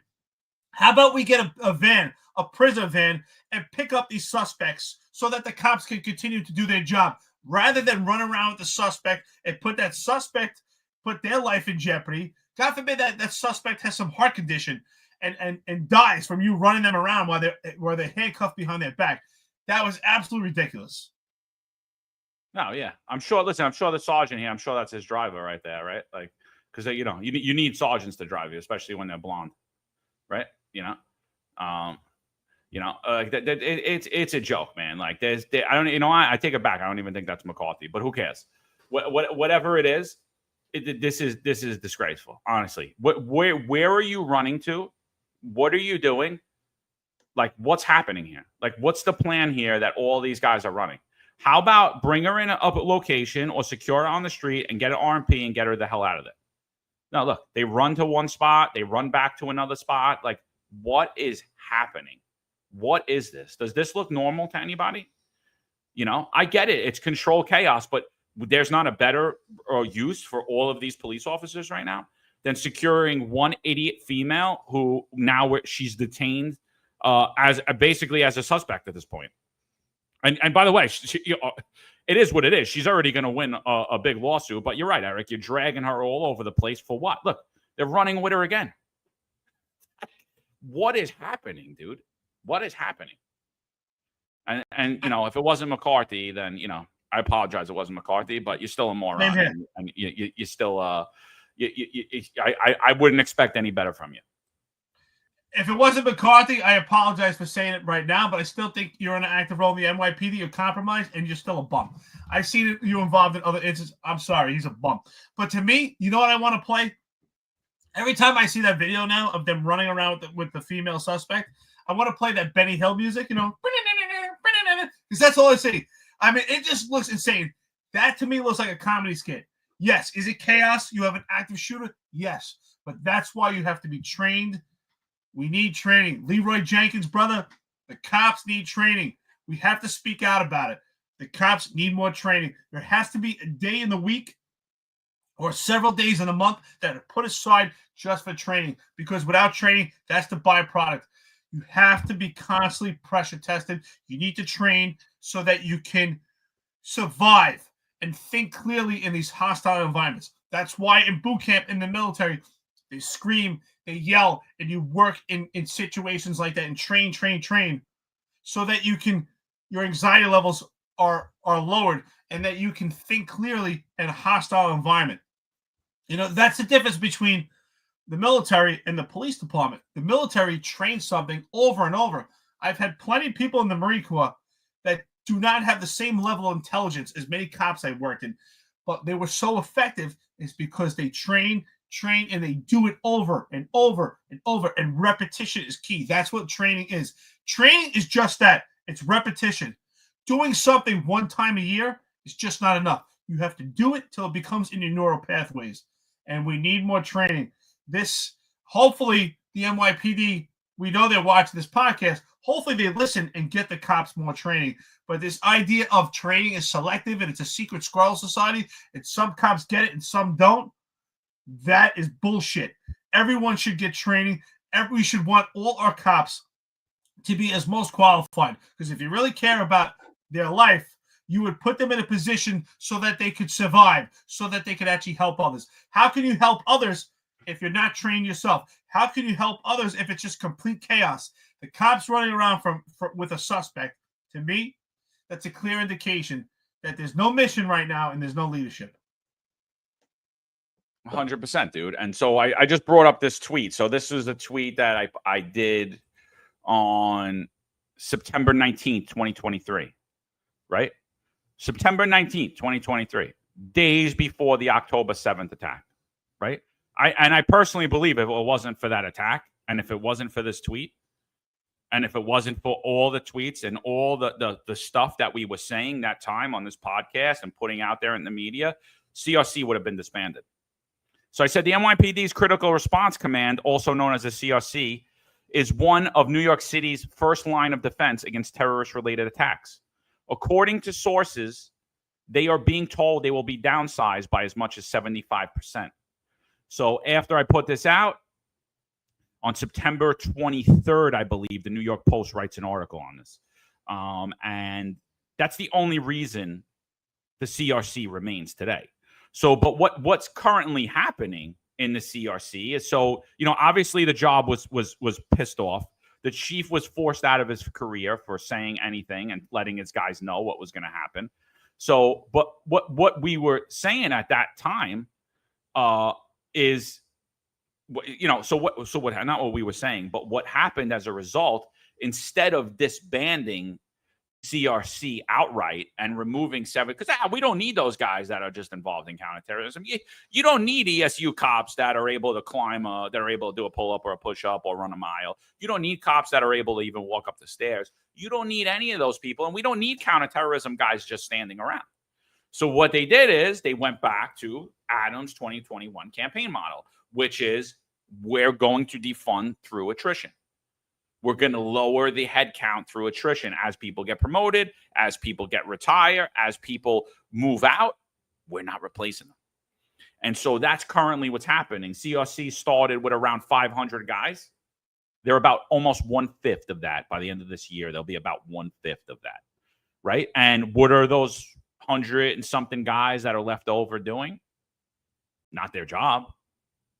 They're going to mobile field force. They're standing around like light bulbs. They're not using soft targets, standing around there. They were receiving training days. Obviously, ESU guys, CRC, SRG should receive more unique training and receive a lot of training around their functions throughout the year. I hear they're not even getting 1 day of training a year, barely. And so like that's what it is right now. So, oh my God, if Mamdani gets in, it's going to be so horrible. Oh, like he's going to get rid of all the specialized units, like he's going to emasculate the police force, like the police force is going to be unprepared, undertrained, and unready. Oh, but don't worry, under Eric Adams, crimes at historic lows. The number everybody loves, the locker room's in a good place. Everything's good until the next mayor comes in and he finds out there's not even close to 30,000 cops in the NYPD. And that's a huge problem, right? I mean, if Mamdani does win this election, he's still 6 months away from being the actual mayor. 6 months. That's half a year. Half a year that we're still going to be running New York City under Eric Adams. Why is Mamdani even in the conversation? We keep talking about Mamdani. Things will be so bad. So things are great right now. That's what we're saying. Things are good right now. You're telling me that this potential corruption under Eric Adams, these sexual allegations that the city has to pay for, this undermanned police department, this low morale, this weak leadership, this unprofessionalism on social media, yes, and this target of white supremacists of the finest unfiltered. This is the most ridiculous thing. An 86-manned social media team, not 86 police officers in the street securing location. 86 police officers are assigned to a social media unit to combat this podcast and journalists.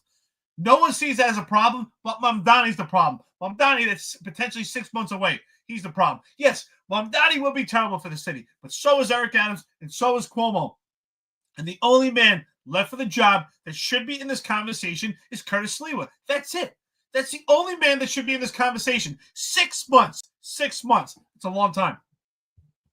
Yeah, so here's Eric Adams telling you his plan. Here's a 3-minute clip of Eric Adams, straight out of Fort Lee, New Jersey, by the way. For everybody that has a comment about me living in Florida. By the way, I still own more property than all of you that say shit about New York City, and I'm there more than all of you. And I'm not afraid to walk around without a fucking security detail, by the way, FYI. Here's straight out of Fort Lee, New Jersey, Eric Adams telling you his plan for the NYPD. Here you go. It's going to get so much worse. This is where, FYI, this is where Zohan Mamdani came up with his entire public safety plan.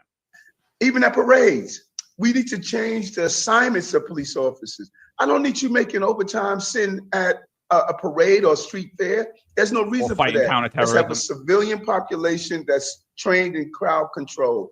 Police officers don't have to respond to traffic accidents. Police officers don't have to respond to aided. There are things that our police department should everywhere, not be people doing. Walk around, mental health issues that's nonviolent. So we need to reshape public safety. We're addicted to 911. We're like 911 crackheads.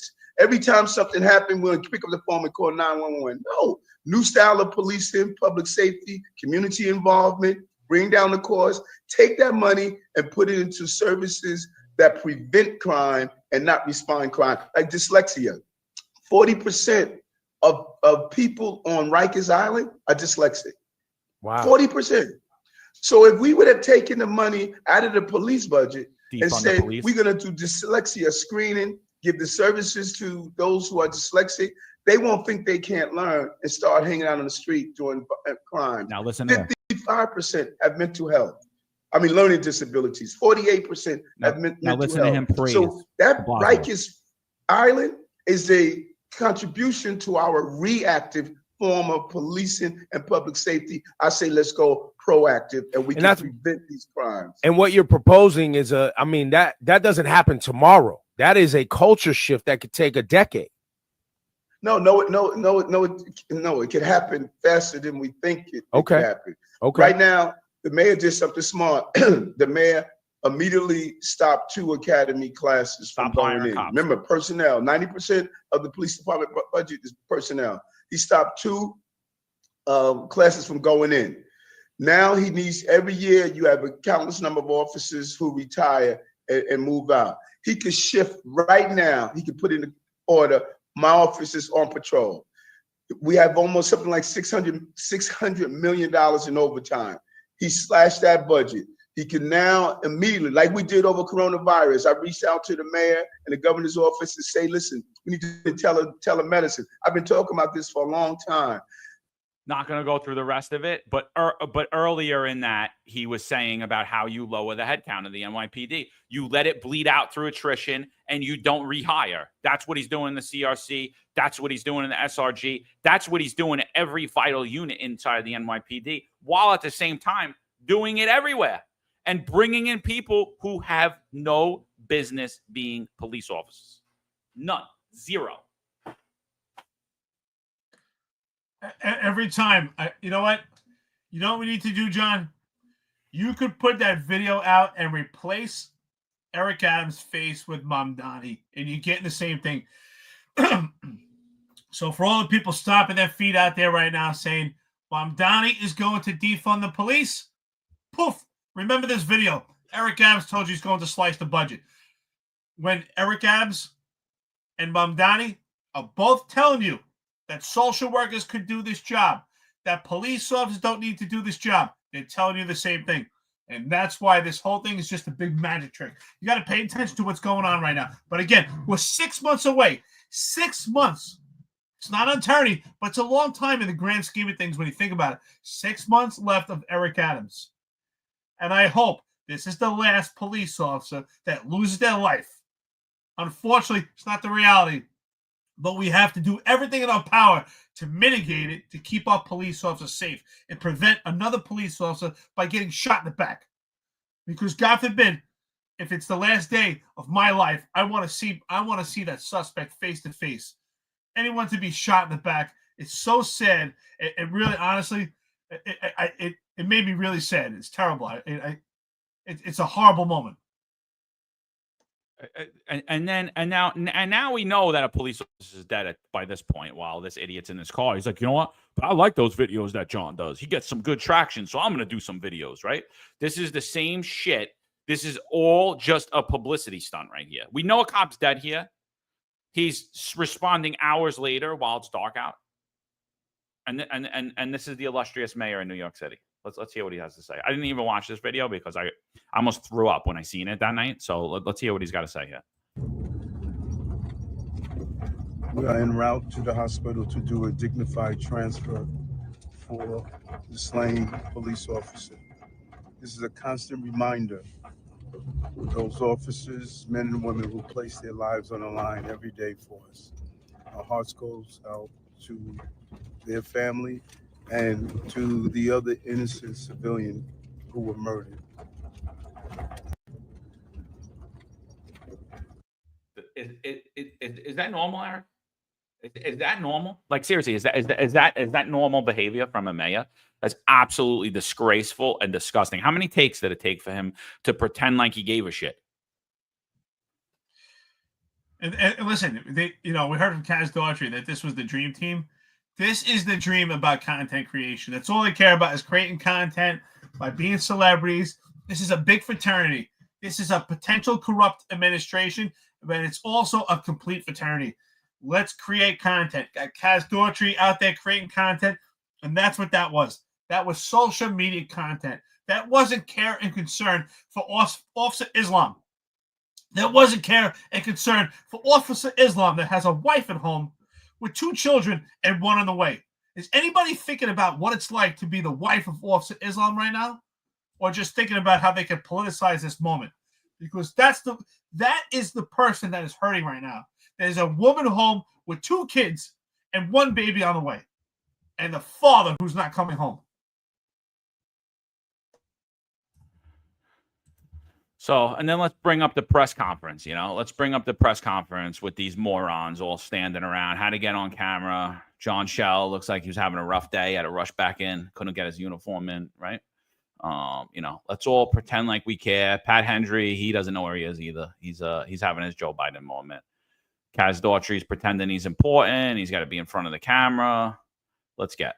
I should be the one speaking. Let's get to Mushmouth Mayor, where he makes it completely about himself and absolutely nothing to do with anything and absolutely nothing of substance while reading from a fucking piece of paper because he can't even because he doesn't care. Like, that's the thing. Like, he has to read from the paper because he doesn't give a shit, right? We come up on this podcast. We do 2 hours, 3 hours, 4 hours.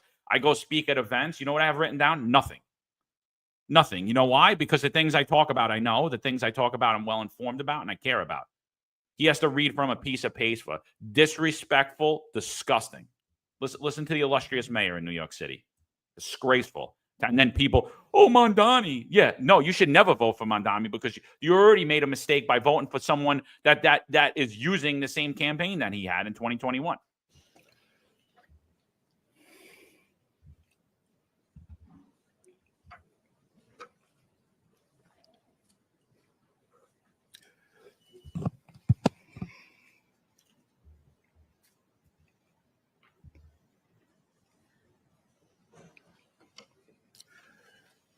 This never gets easy.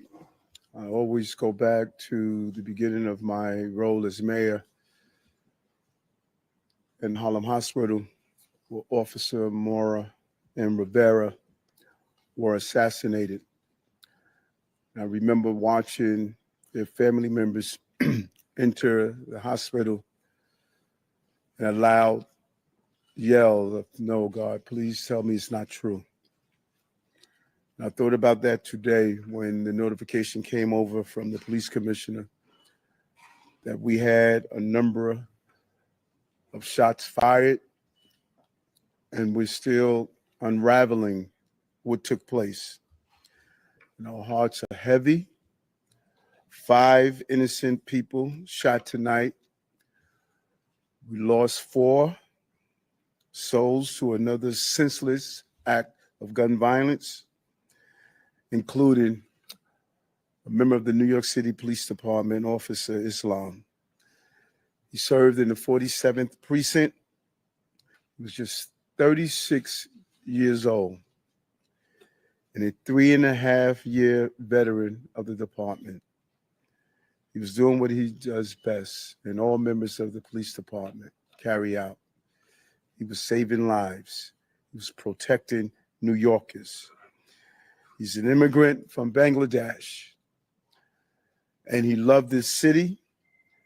And everyone we spoke with stated he was a person of faith and a person that believed in God and believed in living out the life of a godly person. He embodies what this city is all about. He's a true blue New Yorker, not only in a uniform he wore, but in his spirit and energy of loving this city. And early tonight, I met with the officer's family. I told them that he was a hero, and we admire him for putting his life on the line. This was his dad's only son. I think about Jordan, my child, and it's unimaginable to experience a loss of this magnitude. And 3 other innocent civilians are also dead. 2 males and 1 female, and another male is seriously injured, fighting for his life in critical condition because of the violent, despicable attack. Additionally, the shooter is dead of an apparent self-inflicted gunshot wound. To be clear, 6 total tonight died, one including the perpetrator. And I'm sorry, 6 total was shot tonight, one including the perpetrator. No words can describe this act of evil, a man who takes the life of others who are innocent. And no words can fill the void that has been left by this tragedy. Our hearts break for the families and friends of the victims. We pray for the swift and safe recovery of the injured. The horrific crime reminds us all how easy it is to gain access to a gun. Gun violence has scarred so many neighbors and ripped apart too many families across this entire country. And we will continue the fight to do all we can to protect our city. But tonight we mourn for those who were killed. And we pray for the families as they go through this painful moment. And as I stated, 5 innocent people were shot. And the perpetrator was shot. We will continue to do what we do as a city, and that's fight to protect innocent New Yorkers. At this time, I'm going to turn it over to the Police Commissioner of the City of New York, Commissioner Tisch. Thank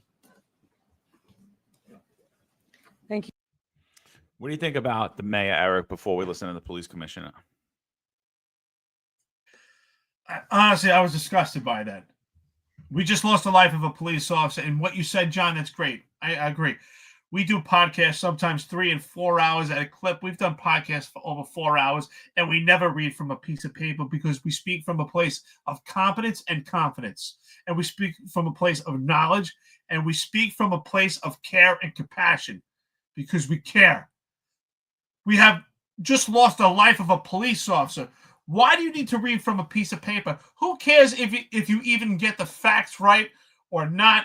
Why can't you just speak from the heart? Like, goddamn, we lost another police officer. A police officer was shot in the back. We have to do whatever it takes, and I'm going to do what it takes so this doesn't happen again.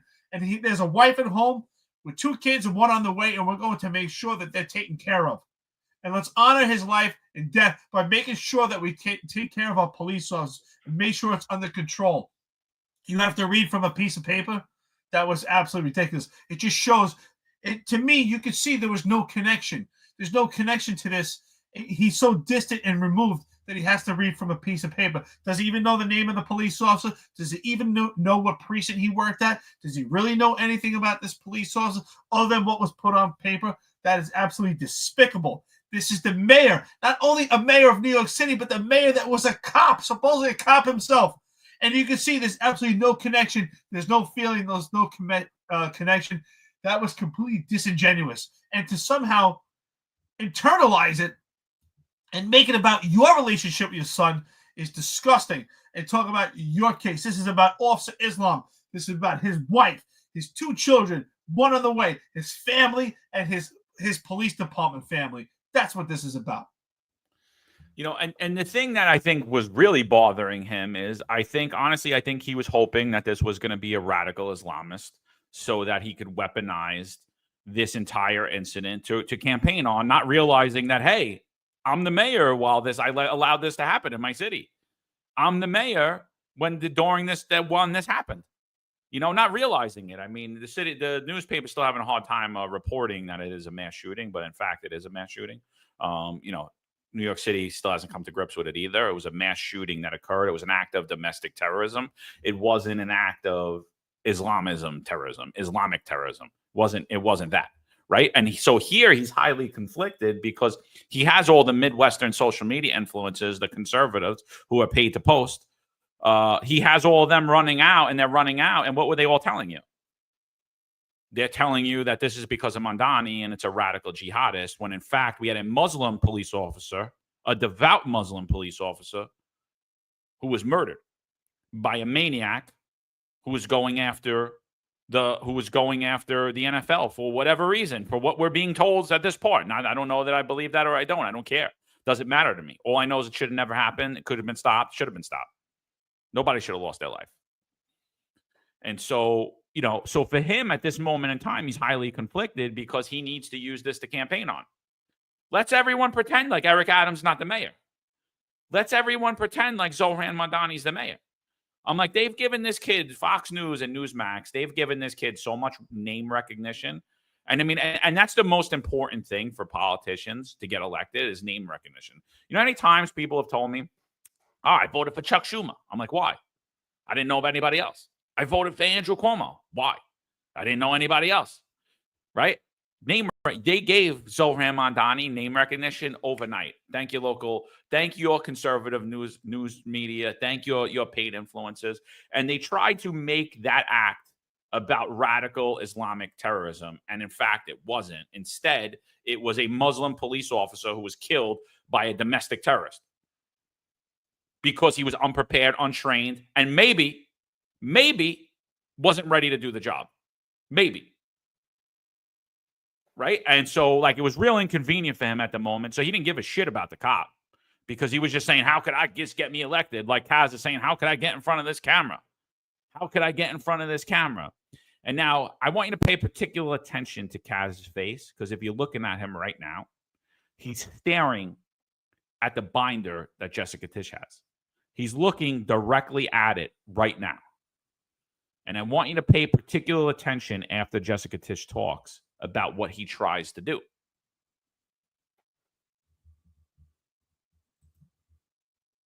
Thank you, sir. The information that I'm about to provide is preliminary and subject to change. At 6:28 p.m., the 911 call center started receiving multiple 911 calls for an active shooter inside of 345 Park Avenue at 52nd Street in Manhattan. What happened next is under an active investigation and details are still coming in, but here's what we know so far. Surveillance video shows a male exit a double-parked black BMW on Park Avenue between 51st and 52nd Streets, carrying an M4 rifle in his right hand. He walks towards the building's entrance. That individual was seen exiting the BMW alone. The building's security camera footage shows the shooter enter the lobby, turn right, and immediately open fire on an NYPD officer. He then shoots a woman who took cover behind a pillar and proceeds through the lobby, spraying it with gunfire. He makes his way to the elevator bank, where he shoots a security guard who was taking cover behind the security desk. One additional male is shot in the lobby, per his own statement from the hospital. The shooter then calls the elevator, which opens in the lobby. A female exits that elevator, and he allows her to walk past him unharmed. He goes up to the 33rd floor, which is route and management, and begins to walk the floor, firing rounds as he traveled. One person was struck and killed on that floor. He then proceeds down a hallway and shoots himself in the chest. In total, we have 5 victims shot, our officer and 4 other innocent civilians, plus the shooter. The shooter is believed to be Shane Tamura, a 27-year-old male with a Las Vegas address. The vehicle he exited is registered in Nevada to Mr. Tamura. Inside of that vehicle, officers found a rifle case with rounds, a loaded revolver, ammunition, and magazines, a backpack, and medication prescribed to Mr. Tamura. The vehicle was searched by our bomb squad and found to be clear of any explosives. The initial investigation shows that Mr. Tamura's vehicle traveled cross-country through Colorado on July 26th, then Nebraska and Iowa on July 27th, and then in Columbia, New Jersey, as recently as 4:24 p.m. today. The vehicle entered New York City shortly thereafter. According to our law enforcement partners in Las Vegas, Mr. Tamura has a documented mental health history. His motives are still under investigation, and we are working to understand why he targeted this particular location. 345 Park Avenue is a commercial office building whose tenants include the NFL, Root and Management, KPMG, and Blackstone. At this time, 4 of the 5 victims are deceased, including our NYPD cop. Our officer was transported here to New York Presbyterian along with 1 male civilian, the lone shooting survivor, who is in critical but stable condition at this time. 2 other civilians, 1 male and 1 female, both deceased, were brought to Bellevue. The 4th civilian is a female who was found dead on the 33rd floor of the location. Additionally, there are 4 other victims being treated for minor injuries sustained in their attempts to flee the scene. Victims' names are being withheld at this time, pending family notification. Officers from our Special Operations Division are currently conducting a secondary sweep of the entire building. I want to be very clear. We believe this to be a lone shooter, and there is no longer an active threat to the public. But today, 4 innocent victims are dead. Among them is NYPD police officer Didarul Islam, 36 years old, 4 years on the job. Officer Islam was married with 2 young boys. His wife is pregnant with their 3rd child. He's assigned to the 4-7 precinct in the Bronx. He was doing the job that we asked him to do. He put himself in harm's way. He made the ultimate sacrifice, shot in cold blood, wearing a uniform that stood for the promise that he made to this city. He died as he lived, a hero. I want to extend my profound sympathies to all of the victims and their families, and to the brave NYPD cops who today lost a brother. There are still many questions that we have to answer, and we will answer them. But for now, our city is in mourning for the innocent lives lost. May their memories be a blessing. Pat. Before we even get on to where you could see this isn't one big happy family up there on the stage, what do you think about what the police commissioner had to say? I have no problem with her reading it from the paper because she's given out the details of the preliminary investigation. So in her part, this was one of her better speeches. I mean, normally when she gives a speech, it sounds like a bedtime story. So clearly she does watch a podcast. So I thank you, Commissioner, for that. It was a better speech, right to the point. I think it was far better than Mayor Eric Adams. But I think it's quite interesting if you watch what's going on here, the dynamics. You could see clearly there's some turmoil going on at the upper echelon of the police department, and there's some internal fighting. But the speech was fine. I had no problems with it. It gave the preliminary investigation, gave the details. Again, I just hate the fact that we always close this. Well, he's a hero. Yeah, like I said, he's a hero for wanting to be a New York City police officer, but he was sent to his slaughter. He's working by himself doing P detail. Think about all the factors, all the disastrous mistakes, things that have happened, that a man was able to walk on Park Avenue. She said he was double parked on Park Avenue with an M4 to a building, shoot a police officer in the back, and get on the elevator and go to his floor. Wow. This should be an embarrassing moment for the mayor. Eric Adams looks like, you can see, I don't know where he's coming from. Maybe he was coming from dinner. I don't know. But he looks out of his element. He looks very uncomfortable. So, I agree with you. I think, again, she was talking total facts there. There was a lot of details to remember there. You're not going to remember that unless for a day or two while you're going through the entire case. So I have no issue with her reading from the paper there. She wasn't trying to read a heartfelt speech like Eric Adams was pretending to do. But you could tell even while she was reading it, she was very emotional. You clearly see that it wasn't fake. So you could see who cares and who doesn't care.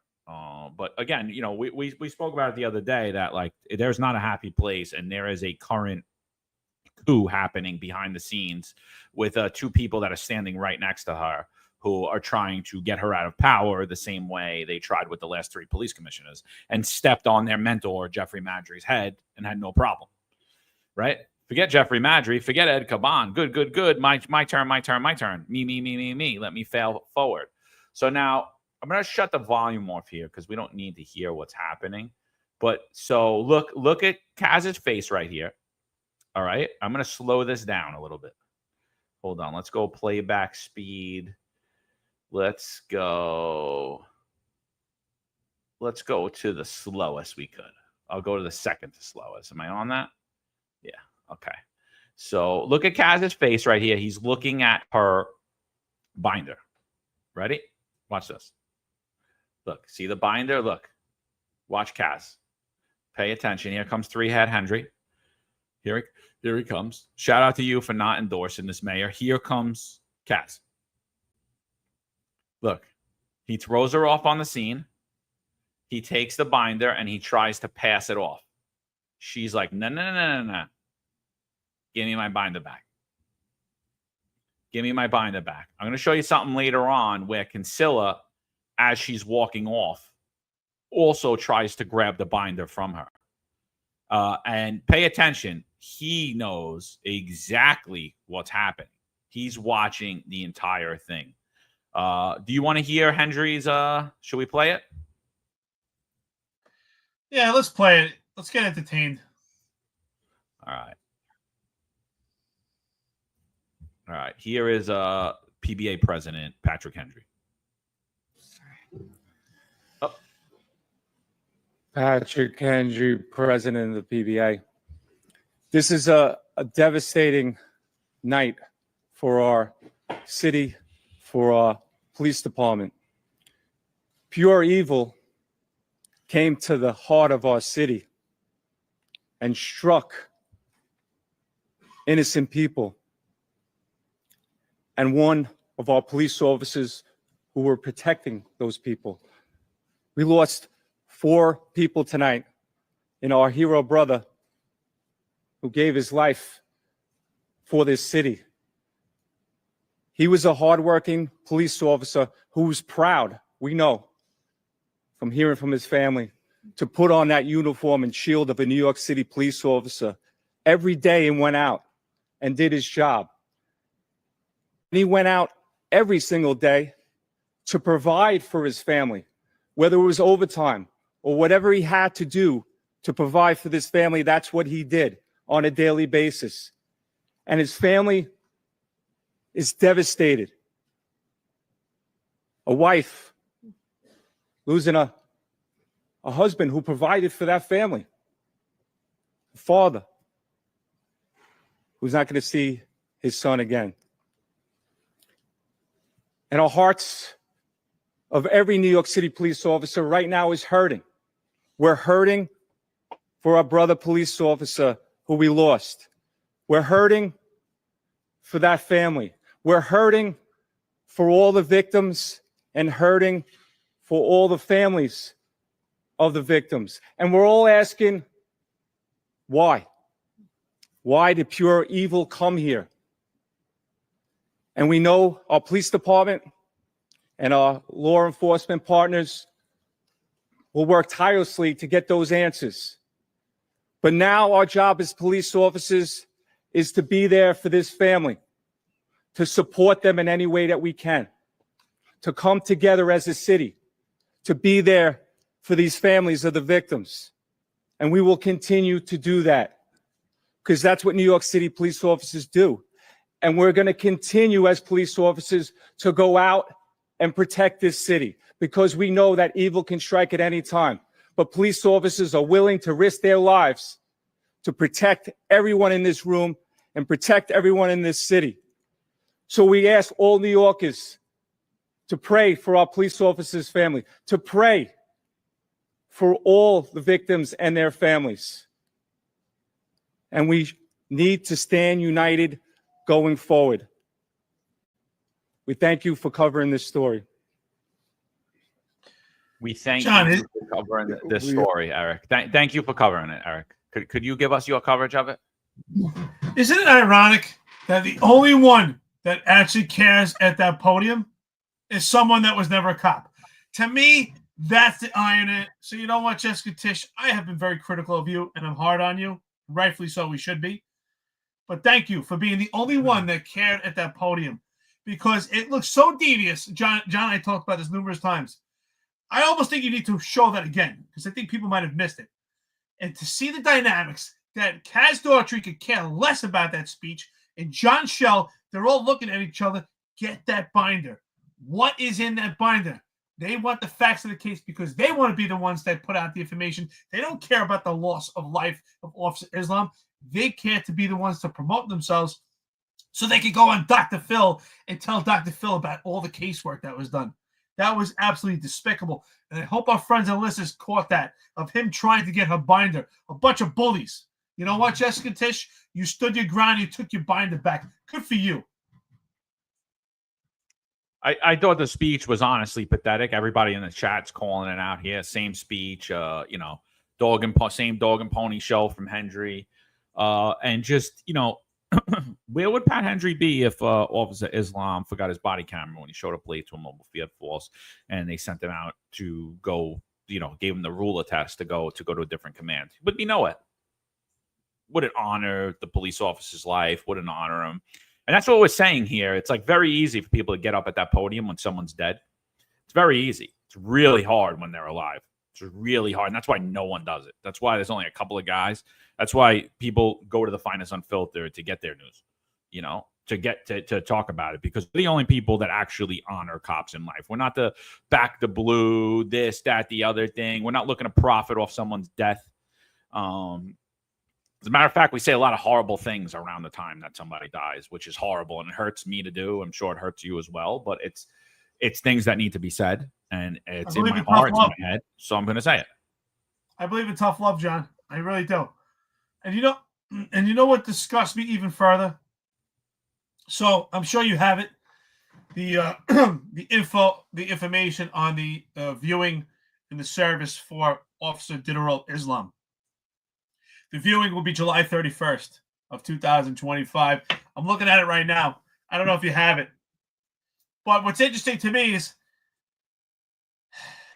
I'm sad to talk about this, but 11 to 12 will be the viewing, male viewing, because it's Muslim. It's going to be in a mosque. But did you see this, John? See if we can put it up. 12 o'clock to 1300 will be a tribute on the first floor. You ready for this? Family and friends only. But what's in front of that? Executives. Executives, family, friends only. Why is it only executives? The same executives that could care less about Officer Diderot Islam that lost his life are the only ones that could be there. I don't know, John, I don't know if you have it, but I have it. I put it up, but it's lost in the mix now. It'll take me too long to get up, but that's disgusting, dude. But that's what it is at every funeral, right? Like the executives show up, and it's like, who has a bigger dick at the funeral?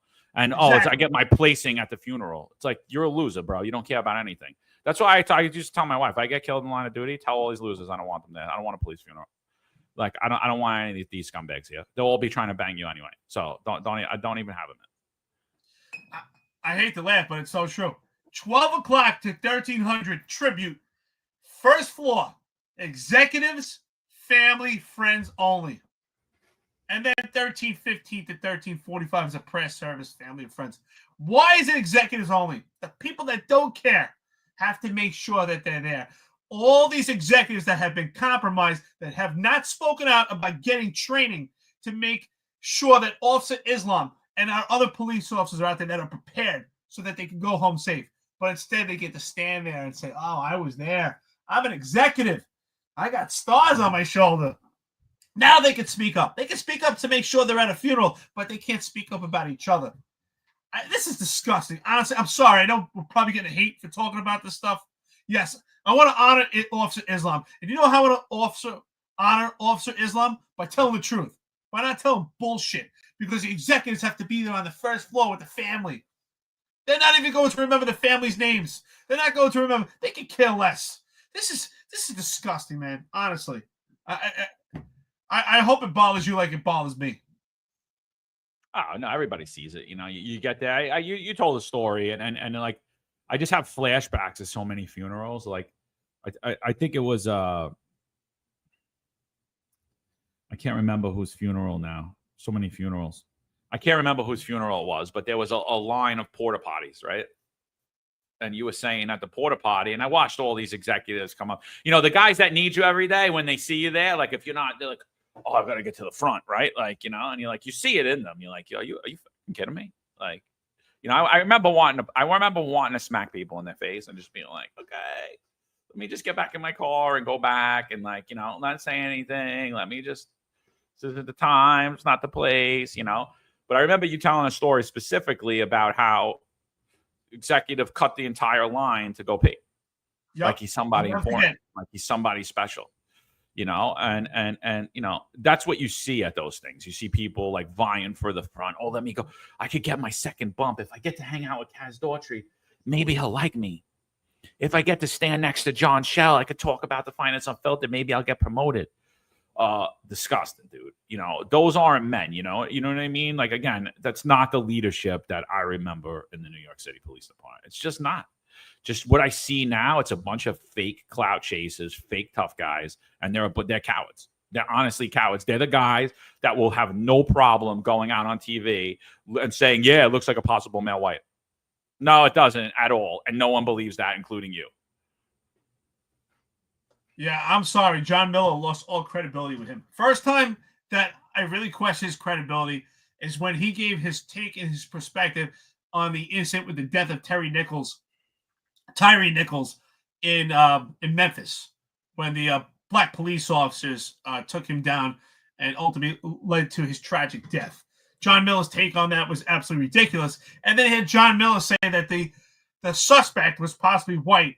That couldn't be further from the truth. That was absolutely ridiculous. Where did you get that information from? A crack checkbox? Seriously.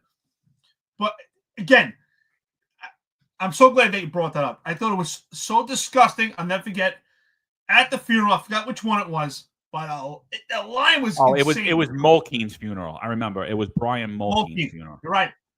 Long line, and of course, here comes some executive and cuts the entire line because he has to use the porta potty. And I'm thinking, wow, when I was in the Marine Corps, they would have been the last ones to go. They were always the last ones to eat. The higher rank, the lowest rank ate first until the highest rank. It was like, you think you're some type of king?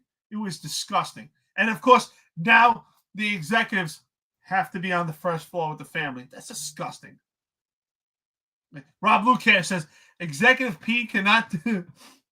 What is? Oh, I just lost the comment, man. These comments are flying in. Executive P cannot touch police officers' P. It's in the executive handbook. Disgusting, you know. So, and here's the other portion of that video. Watch. Hold on, I'm gonna slow it down. Playback speed. Let's go there. Did that take? Right. Yeah, that's off. All right. Watch this. Watch. Do you see that up there, by the way? Is that up? Okay. Yeah, it's coming up. It's good. They need to see this. Shit. I just screwed it all up. Hold on. Sorry, people. All right. Watch as look. You could, the video's grainy. I don't know why it's coming out grainy. It's not this grainy on social media, but you see that's right there where my mouse is. That's Tanya Kinsella, NYPD First Step, the girl who did a great job monitoring the overtime in the NYPD. She's still in charge of it, though, by the way. Don't worry.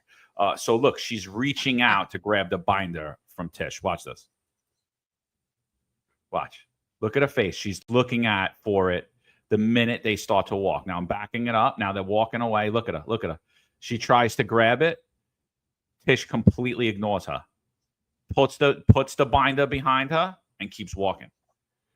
Watch that again. One more time. Look. So focus on that binder. And you see who's watching this, by the way, right? He's not stupid. He's not stupid. You know? He might be ugly. You gotta laugh. John, you can see it was like a clearly coordinated, they had like a coordinated strategic plan to get that binder. John Shell, you see him looking out of the corner of his eye. Kaz Daughtry tried to get it. Tiny Kinsella tried to get it. I mean, that is a comedy act. That is a comedy act, but when you look at that picture speaks 1,000 words. It tells you exactly what's going on at the upper echelon, that they're trying to bully Tish, and that Tish is really not in charge, that these guys are trying to take over right now. She's in a spot where she's being bullied. But you know what? Good for her that she stood her ground. Like, I know what you're up to. Come on. That was ridiculous. So, you know, I mean, and that's the whole, you know, like, it doesn't matter what's in that binder. Everyone's like, what's in that binder? It's information about that shooting that they want so that they could leak it to the media, like Eric said, so they could go out on Fox News. They could do all that stuff with it. And she's not giving it. She doesn't want to give it to them. It doesn't matter what's in the binder, but what you see is there is a clear, coordinated effort to box this woman out. Everything that Tom Donilon's saying is still occurring today inside of the NYPD. They're trying to get the seat of the police commissioner. And Adams is such a weak manager, he wouldn't stop it. And again, I'm going to say, if I'm billionaire Jessica Tisch, or if I'm even John McCarty right now, and you have me as the police commissioner, that's it. You're out. Shell's out. Kaz is out. Consilla's out. You guys are out. Anybody I think that's plotting against me, you're no longer needed here. Go ahead. Appoint your 5th police commissioner, Eric Adams. Go right ahead. And then I'm going to let everyone know exactly the stuff that I encountered that'll corroborate exactly what Tom Donilon's saying. Go right ahead, Eric Adams. And by the way, all my friends, they're going to vote for a guy in the red beret, and we're going to start giving our money to him instead of you. You know, and Eric Adams is going to fold like a cheap suit because he's a coward. He's going to do exactly what he did. He went from calling Trump a white supremacist to, oh, yeah, he's doing good. I like Trump. Right? That's what he's doing. That's exactly my point. There's no doubt in my mind that that's why they want the binder. To go to Dr. Phil, Newsmax, to go to their buddies at WPIX 11, and go, oh, look, I got all the details of the investigation. Now I get to do a media hit. They're doing another media hit. That's what it's about. That's why they want that binder. And she was smart. I'm not giving you that binder. She was smart, and she stood her ground. But a bunch of bullies. Like I said, you could see clearly that was coordinated. That they had a conversation before, like, we got to get that binder. You can just see it. I mean, we're all cops. We make observations. And if you're not a cop, it's not. You see it. That's not hard to say, like, whoa, look at that. And look, even when she was walking, she put the binder by her right leg opposite Kinsella because she knew they were trying to get it from her. I mean, they look like children. Kaz looked like a little child trying to grab it from her. Like, that looks insane. This is what we're doing right now. You really care about the death of a police officer, but you're so concerned that they're getting that binder? And if you really were that intelligible, why don't you just get the information yourself from the proper investigative sources? But they don't know how to do it. That's the reason why, because they're incompetent. Yeah. Well, and by the way, we'll work for free if you need security. We don't even need official titles. You could make me the NYPD executioner. I'll let them all know where they should report and what ranks they are. No security needed. Don't worry. I would love that. I do it. I'll pay. I'll pay. I'll pay you. I'll pay you. How about that? So before we get on the next press conference, I think that we should talk about. I just want to show something. A good friend sent this in. 2-8 Precinct turning out the roll call to honor the life of Officer Islam. 1, 2, 3, 4, 5, and you can see over the shoulder 6. Let's see another photo of it. 1, 2, 3, 4, 5, 6. 6 cops. 2-8 Precinct. 1, 2, 3, 4, 5, 6, 7. 7 cops. 7 cops turning out for a daytime roll call in the 28th Precinct. 7 cops. 7 cops. 7 cops in the 2-8 Precinct are turning out for a roll call. What is that? That's 3 cars. That's a sergeant's operator. That is absolutely disgraceful. And this administration is telling you crime's down. They're telling you they're honoring Officer Islam. They're telling you the locker room's in a good place. This is how many cops are in the NYPD. This is why we say there is no way on God's green earth that there is 34,000 plus New York City police officers. The 2-8 Precinct, a very busy precinct, by the way, in Harlem, turning out 7 cops on a day tour, 7 cops. Disgraceful. Endangering every single one of these officers' lives and endangering every single resident of the 28th Precinct. As a matter of fact, endangering all of Manhattan and all of New York City by understaffing these precincts. This is what Eric Adams done. This is what Eric Adams Police Department looks like. Diminished, unprepared, untrained, unready, demoralized. And anyone that was ever a cop at the NYPD knows that those 3 cars within the first hour, that's going to turn into 1 car. Someone makes an arrest. We have a hospitalized prisoner. we have an emotionally disturbed person, an EDP, that needs to be transported to the hospital, we could wipe out those 3 cars in 10 minutes. So obviously, you know who's doing patrol. It's the lieutenant and the sergeant. That's also who's doing patrol. And, you know, that's why this burden we're burning the candle on both ends when it comes to police officers are exhausted. And that's why there's also no leadership. And I speak to sergeants quite often. I speak to lieutenants, and they tell me all the time they're bogged down with all this administrative work because of body cameras and all this additive administrative work that they've been bogged down with, that they can't even do their job. And then they're out there doing patrol as another sector. So they don't even have the ability to lead. So there's no structure right now. There's no control. There's no leadership. I feel sorry for these cops. So you know what? God bless them for the job that they are doing with absolutely no leadership, no manpower. But to come out and say there's more than 34,000, that is an outright damn lie. You don't need to count. I don't need to give you statistics or some manpower list to show you. You see it for yourself. Absolutely. Snake says, Mac, we turned out 8 cops in the 123 in crime and conditions, if you remember. Yeah, a lot more cops than that, right? A lot more cops, a lot more cars out there, right? We picked up the jobs that we needed to pick up. Conditions picked up the job they needed to pick up, right? And at the 123 at that time, if you remember, was a lot less busy than it is today. Still got jobs, right? But we're talking the 2A precinct. Someone put it here. They're probably holding 25 jobs going into the tour. They're holding 25 jobs. If anyone ever familiar with NYPD radio, every minute there's a job coming over. That's who you have responding to it. 3 cars, well, 4 cars if you include the sergeant, and sacrificial lambs. Heroes for showing up to work made sacrificial lambs by putting them out there in a lose-lose situation. Sacrificial lambs, every single one of them. Everybody working today in the New York City Police Department.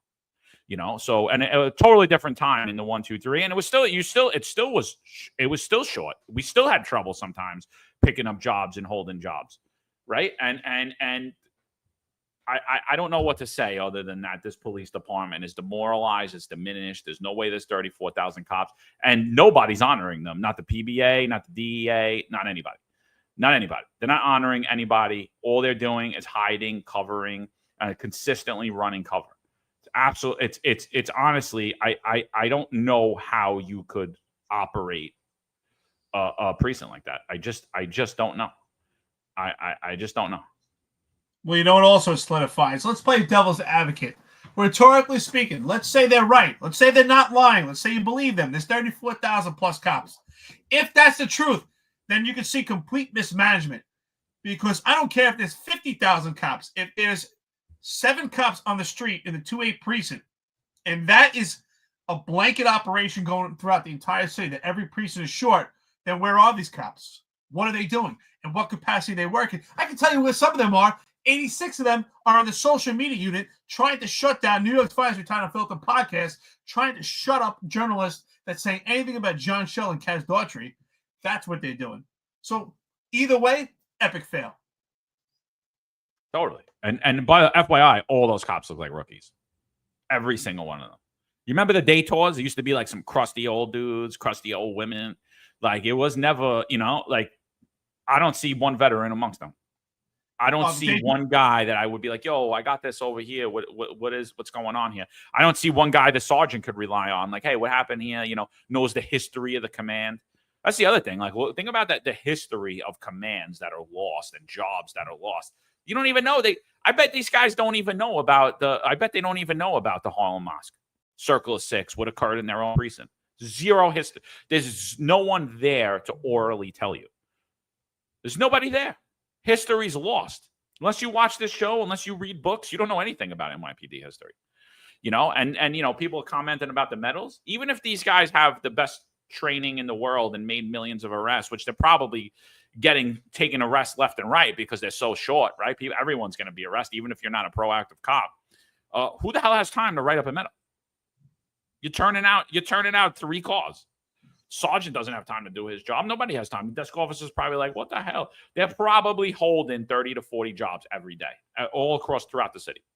Throughout the city, they're probably holding 30 to 40 911 calls. So when that man comes over, man walking down the block with an assault weapon or assault rifle, how long is it going to take for the 2-8 to respond to that? 5 minutes, 10 minutes, 20 minutes? Well, that's the other thing. You're not getting fresh police officers that are healthy and strong. They're exhausted. You're running 3 cars in an entire precinct. I remember the day. Think about when we were in the 112 precinct. Some of those day tour cops, they were crusty, they were older, but man, they were good. They had more time on their belt than most people had on the job, and they could do the job in their sleep. They were so good, and that's who we learned from. We learned from people that had the experience. Who do these guys learn from? And even if there was anybody to learn from, they can't, because there's 3 cars. They're running around like chickens without a head. They don't have the ability to actually canvass the area to see what's going on. How could they? Now I see, you can clearly see how a man could walk in the streets of New York City in daylight in one of the busiest epic centers of the entire world with an M4, because even if the cops were driving by, they're probably so busy going from call to call that they're not even canvassing and actually analyzing the area that they work in. They're just driving from point A to point B to check a box and get to their next report. That is so sad. That's what's going on here. And Chronicles of the Collapse, that sad thing is not just friends, but foes are also listening and seeing this as weakness, and I totally agree. And don't think for 1 second that we don't think about this prior to having these conversations, prior to talking about. So there's some things that, like, I know the World Trade Center Command, the CRC, the SRG, they would love for us to talk about, but I just don't think it's appropriate. I think we're saying how grave of circumstances you're in at this moment in time. Forget if Mondani wins. I'm saying right now, New York City needs to reverse course right at this moment in time. But the unfortunate matter is we can't sit there and not say anything at all. It's got to be exposed. Like I said, if it wasn't for what we did in 2023, the CRC would already be gone. They were the first people on the scene to respond, FYI. Not a sector. CRC was. Right? I put out the 911 call. You heard the 911 tape. They were the first people to arrive. So if it wasn't for this channel, CRC would have been removed in September. Excuse me, in September of 23. And so I understand, but we're at critical mass right now. We're at critical mass right now, and that's why the calls with Mondani make me laugh, because I'm like, you think we're in a good position? You think we're on a holding pattern right now? You think we're in a holding pattern? We're absolutely. New York City's not in a holding pattern right now. Not financially, not public safety wise, not corruption. I mean, could you imagine if Eric Adams wins the second term, how corrupt the NYPD and his administration is going to be?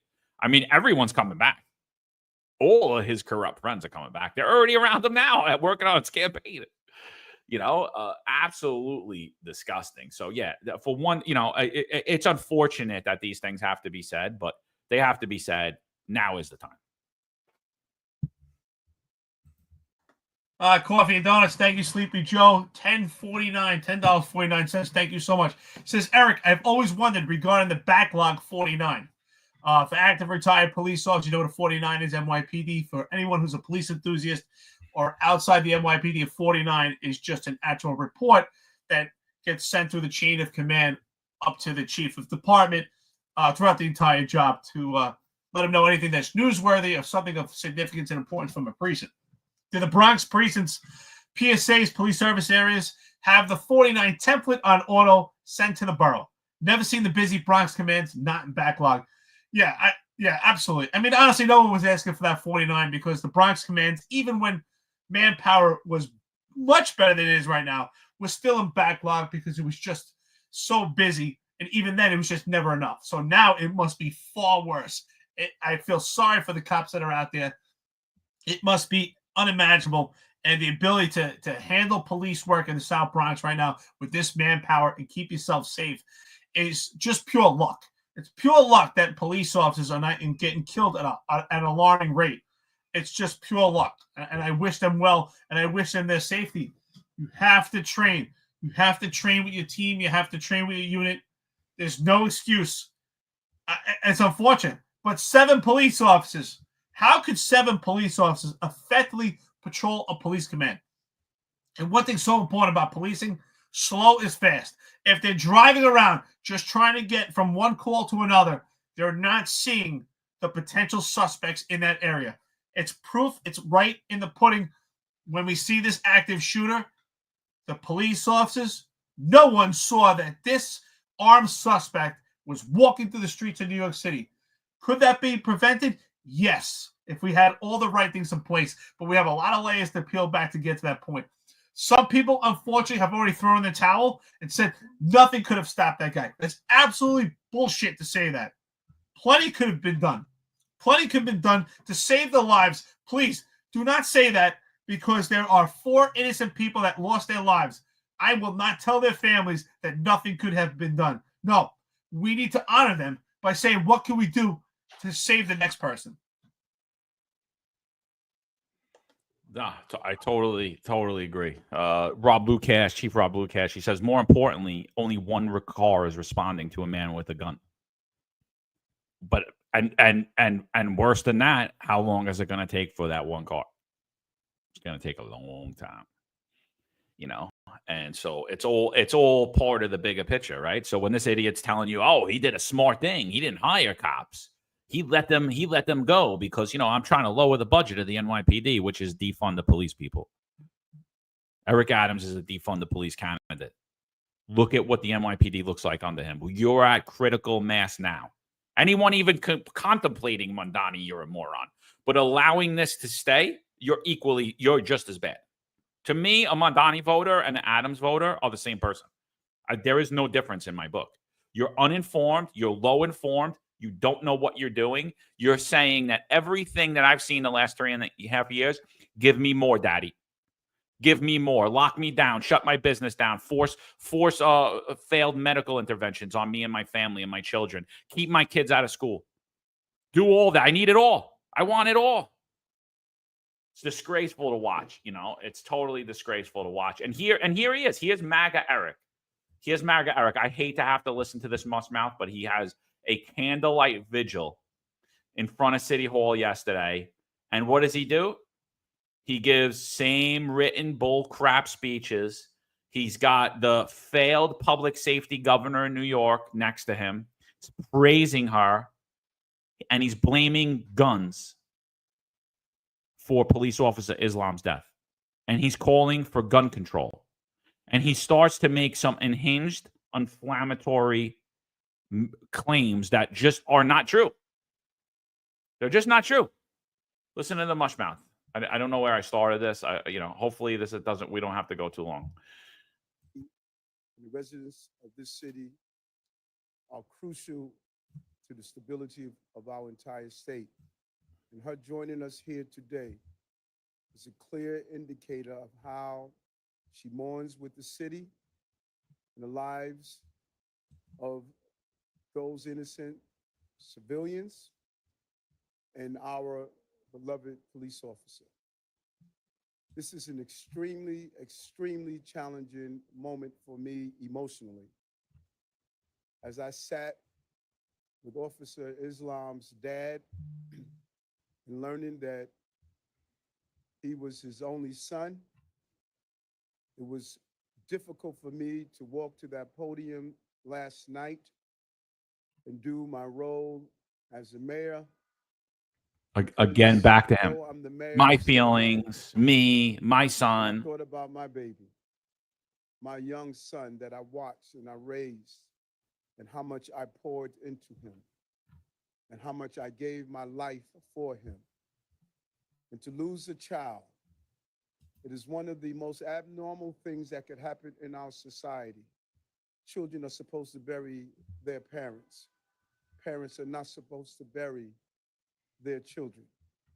And this senseless act of violence, as the police commissioner and I walked through the building and saw the blood trails and the videos of the level of violence that I have not witnessed at that level before.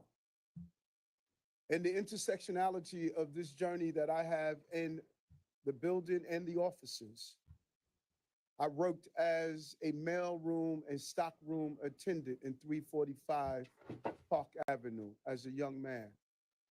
And to have to walk through and see the remnants of violence of that level tore at me. And then I reflected on 2001 after the terrorist attack in this city. And a group of Muslim officers came to me because they were being victimized because of the attack and because of their faith and belief. I joined them and we moved forward to start an organization that recruited Muslim officers to be part of the New York City Police Department. And their ranks and numbers have grown throughout the years. And they bring with them a level of faith, a level of family, a level of commitment, and level of dedication that we all should be proud of because it is a signature of who we are as a city. This is New York. New York is not a person who drives across the coast and come here and commit this act of violence. We are New York, of different faiths and beliefs and different houses of worship. We need our faith community at this moment to do something that is more powerful than any legislative agenda, and that is prayer. It is time to pray. It is time to lean into our faith and understand the significance. Just trying to get to the part where he's calling for gun control. I don't want to listen to him either. Officer Islam is a symbol of the greatness of this city. Our ranks have increased in all the different ethnic and community groups, from South and Central America to Asia to across the Middle East. You're seeing officers that are now ambassadors for their community, and they are welcoming faces that states the New York City Police Department is representative of the full diversity of our entire city. But more importantly, that should not be lost on us. We have advocated for smart, sensible gun reform. You cannot create an environment with a person who does not have the mental capacity and the tool and the bullets to walk into any building in America and create havoc of this nation, of this proportion. We cannot respond to senseless gun laws through vigils. It must be responded through legislation. It is time to turn the corner of a society where automatic weapons are as easy to get as a cell phone. We need to rethink who we are as a society, that there is a level of comfortability to carry an illegal weapon of this magnitude. Yes, we can say we're the safest big city in America. Yes, we could talk about what we have done, the governor and the police commissioner and I. Yes, we have broken records of the lowest number of shootings and homicides in the recorded history of the city. Yes, we can talk about the 23 almost 1,000 guns we removed off the streets, but that is not a consolation for the families who lost their loved ones inside 345 Park Avenue. I can't even listen to that anymore, but you heard it there. You heard it. He said that it's easier. It's just as easy to get an automatic weapon as it is to get a cell phone in New York City. He said he's against illegal guns, but he wants to make it harder for legal gun owners to own firearms. And he's doing just that, by the way, because if you're a citizen of New York City and you want to get a firearm permit to keep a gun in your home or a carry permit to keep a gun on your person, they're doing literally everything they can so that you cannot get that. Unless you're, of course, you're a friend of Eric Adams. Then they'll help you. They'll even send you to the NYPD range. You know, they'll get you all the help you need and all the training you need and all the qualifications and everything you need to get it. Other than that, the only way for a law-abiding American to get a carry permit or even a pistol premise permit in New York City is you have to hire a lawyer.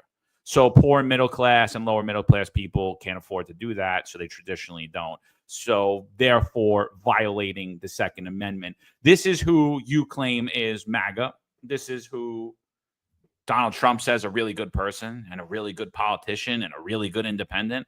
I think listen, I like Donald Trump, but he's getting old. My father wasn't doing well when he was in his 70s. Trump's almost 80. Somebody needs to tell Grandpa who Eric Adams is, because this is who he's in. He's a progressive, anti-gun, pro-mandate, pro-lockdown, anti-police, racist. First of all, this whole ideology of banning assault weapons, I think is just ridiculous, right? Because they want to ban guns based on how they look, but not necessarily how they work. Because an AR-15 or a scary-looking gun, a long weapon, or a concealed weapon, they work the same. It's the person behind it. We need to talk about mental health issues, not stop the guns. We need police officers trained with guns that could combat those type of firearms. And to put this just blanket term of assault weapon, not all long weapons are assault weapons. They have no idea about firearms and terminology for firearms, but they just want to go by what it looks like. And the last I saw, I think the FBI data was, less than 2% of shootings in this country are by long weapons. So it's absolutely ridiculous. And Peter Palace says it right here, AR doesn't mean assault rifle. You're absolutely right. So this ideology about banning assault weapons, and this is ridiculous to go to that. Obviously, he's pandering towards Kathy Hochul because she's trying to put the ban on assault weapons also. But it's not the weapon. It's the person behind it. And we need police officers that are trained, and that police officers actually have the possession of long weapons to combat this. It's not the firearms. The firearms don't pick themselves up. But again, this is just complete political pandering, and this is just leftist ideology. Yeah, and then here he is, it's always about him. I mean, a police officer gets killed, and what does he do? He gets the face leaders together. I'll question who's a leader and who's not. I'll question that because I don't know where they were while this man chased thousands of Christians out of employment in New York City and demonized them because of their faith. So I don't know why they're giving this man a pulpit, but they're praying over him. Not the family, not the wife, not the children, not the father who had a stroke after his son. He found out his son was murdered on the streets in New York City. Murdered, trying to do his job, working overtime for his family. This is what Eric Adams is. Pray over me. This is about me. Do you know how I felt? Do you know how I felt when I responded to that? Yeah, we do. It was a blow to your ego because you're an egomaniac and you're a narcissist. So obviously it's a blow to your ego, and then you used it to try to campaign off of, and that's what you're doing. Right? Who does Eric Adams go to every time a corruption scandal breaks out? These same faith leaders. I don't see them leading anything. Total scam. To me, you know what that looks like? It looks like he's the king, and they're bowing down to the king. Every time he's in a pickle or every time he's in a situation, he goes to the church and he utilizes that and weaponizes the church against the public. Oh, he's a church-going man, and then the church will speak out about how great Eric Adams is. And I totally agree with you, John, because we spoke about this. This was a missed opportunity for Eric Adams to utilize this tragic event to propel him as the mayor of New York City and to demonize Mamdani, demonize Cuomo and everybody else to elevate him so that he could get reelected. This is disgusting. We have to stop talking about Mamdani, stop talking about Cuomo, not even talk about Curtis Lee in this conversation. Eric Adams is the mayor right now, and we see the epic failures that have happened throughout his entire tenure as mayor, and this is the byproduct. Lost life of a police officer executed, shot in the back, and a mother with two children, one on the way, is home suffering because of it. And then what do we have? We have people that want to be treated like kings, Eric Adams. We have an upper echelon that's more concerned about media presence, getting a binder than worrying about Officer Islam. And then we have a viewing where the executives have to be on the first floor. Have we not seen about this power egomaniacs within the NYPD and this New York City administration? Just disgusting. Disgusting. That's what we see. It's here in front stage. Yes, we probably get some hate for this podcast, but I don't care. We need to speak the truth so that we can get a better operation and a better functioning city for our NYPD cops, because I don't want them dying. I don't want heroes. A hero is a sandwich. That's what a hero is. Ridiculous. And let's talk about the other failure that's in this race as well, right? So there's three people that should never be voted for: Zohran Mamdani, Eric Adams, Andrew Cuomo. Just real quick before we get off, let's just listen to this interview. I'll stop it. But here's Andrew Cuomo. He said policing is going to be at the forefront of this mayoral election.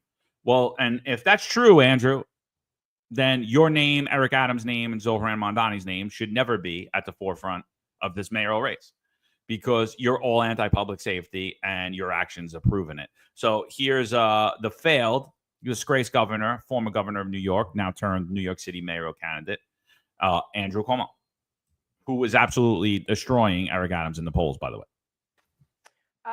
Governor, before I let you go, worth noting, obviously, you were out front with the COVID pandemic, and you, of course, got some criticism for how the nursing homes were handled. You then resigned from the governorship in the wake of sexual harassment allegations and a loss of support in your party.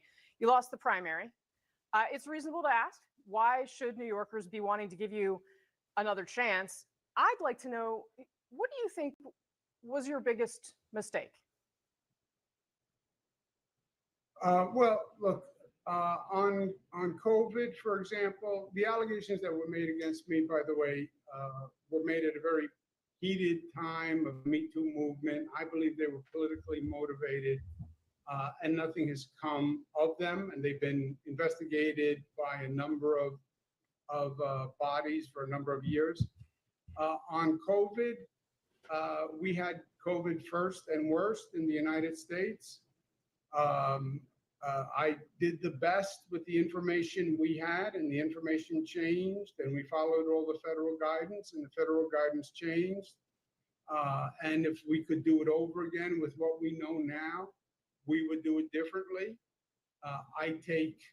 People died in this state, people died across the country.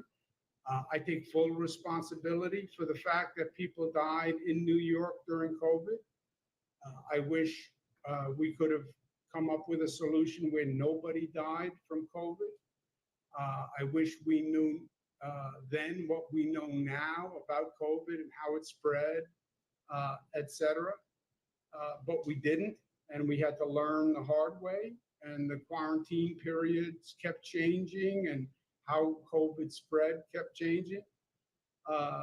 Hopefully we're better informed for the next time. But I take full responsibility for that. At the end of the day, while New York was focused on intensely, at the end of the day, the rate of death in nursing homes in New York was number 38 in the nation. New York was the 38th state in the rate of death in nursing homes in the nation. So 37 states had a higher rate of death in nursing homes than. What do you think about what he's saying there? My father was in a nursing home, and Cuomo's a major factor in his death because they weren't allowed out and nobody was allowed in. It was absolutely ridiculous. It was like a fortress. We put our most vulnerable people in that situation. I lost my father to COVID. But to him, this is almost like a backhanded apology, saying that he feels sorry and that they could have done things different. But hey, 37 states were worse than us. So it really wasn't that much of a mistake. Absolutely ridiculous. He can take his apology and shove it nowhere. Yeah, I don't even think it was an apology. And like, you know, and this is the thing with voting for Zohran Mamdani or voting for Eric Adams or Andrew Cuomo. Oh, you know, it was a terrible time, COVID.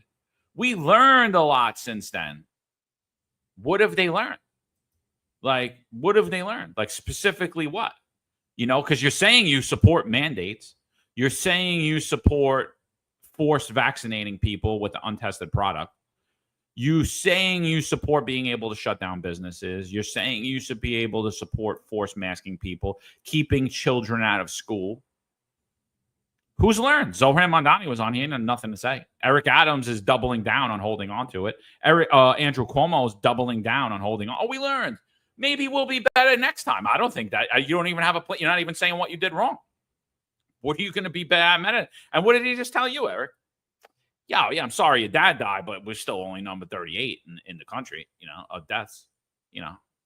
So your father was just a number. Life doesn't really matter because, hey, it wasn't him and his mom. Well, exactly. Thank God your father didn't live in another state because he would have died faster. That's what he's saying. Yeah. We held on as long as we could.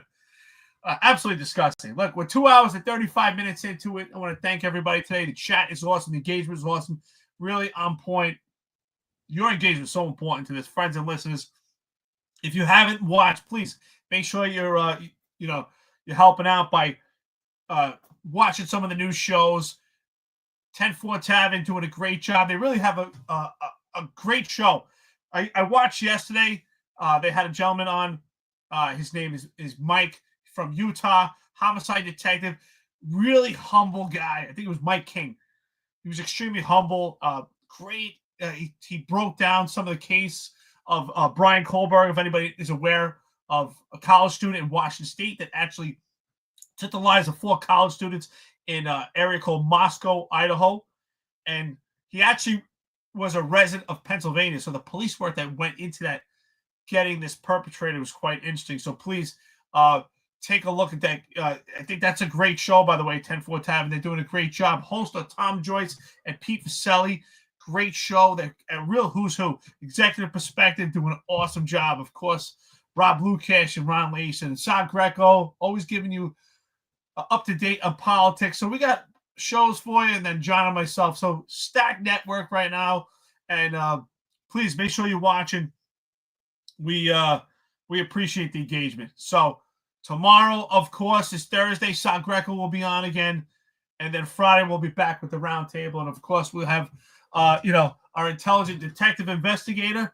Not good enough to be an NYPD cop, but better as an investigator for the Finest Unfiltered Marlin. So, John, with that being said, what do you got? No, I think just to sum it up here, that's it. We're sending our cops out unprepared. We're sending our specialized units out unprepared, untrained, understaffed. We're putting underqualified cops in their positions. Again, I'm going to say it again. More cops have retired early, or resigned under Eric Adams' tenure than at any point in New York City history. Complete failure when it comes around to public safety. The NYPD has the inability to recruit young talent or retain talent. So what they're doing is the mission of, we're just going to continue to low standards to try to fill seats. And they're doing a piss poor job at it. And this administration can't come to an end soon enough. So when we say, just think about what it'll be with Mandani, I don't want to think about what it'll be with Mandani, because I don't want to think about what it'll be like in the next 4 years if this administration stays. So for those of you that aren't behind Curtis Sliwa, you need to get your head checked. All of you, Democrat, liberal, all of you, and we're seeing a lot of walk away Democrats, particularly Democrats of color, who said they walked away from the Democratic Party. Complete full of shit clout chasers that just using their skin color to run about, get on Fox News, get used as tokens on Fox News, and go out there and say, I left the Democratic Party. This is why I left the Democratic Party. And now come election time, what are they doing? They're running back to the failures of Eric Adams, Andrew Cuomo, or possibly even Zohran Mamdani. So they're full of shit. So watch who you're listening to in the media. Watch who you're listening to out there on social media. Because, you could go back to everything I've been saying my whole life and what I was saying in 2020, and it's the damn same shit that I'm saying right now. But when you go back and you look at who they were in 2020, you're going to see a lot different. Defund the police, force vaccinate, shut down businesses, keep kids out of school, because at the end of the day, it's always about this for them. And for all of you people looking to profit off of the death of police officer Islam, I hope you all rot in hell. I just wanted to address a good question here. Billy Blastoff says, Eric, you were a United States Marine. What long rifle would you want to arm the NYPD with? So I would like to have the NYPD have several weapons. I think that definitely all the cars should have shotguns. There's no doubt about it. And I think that every cop should either have an AR-15 or an M4. I think M4s would be more applicable, easier to carry. I think they're great firearms, easy to clean.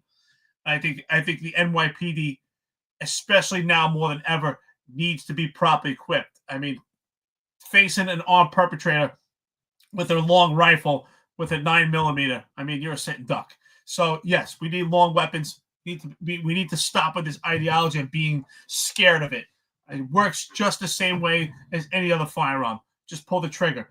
What we need is responsibility and people trained to handle these firearms. So with that being said, I love the engagement here. I really do. I appreciate our friends and listeners. Your engagement is so important. Stay with us. Stay with the ride. Let's talk about things that we're not supposed to. Let's talk about things that make people uncomfortable. And with that, again, I want to honor you, Officer Diderot Islam, for putting your life on the line and taking the job to be an NYPD police officer. And I want to honor your wife, your two children, and one on the way. And I wish them nothing. I wish them well. And I would tell your family to tell those executives not to come to the first floor and bring people on the first floor that truly love and care for Officer Islam. God bless you, brother. God bless you.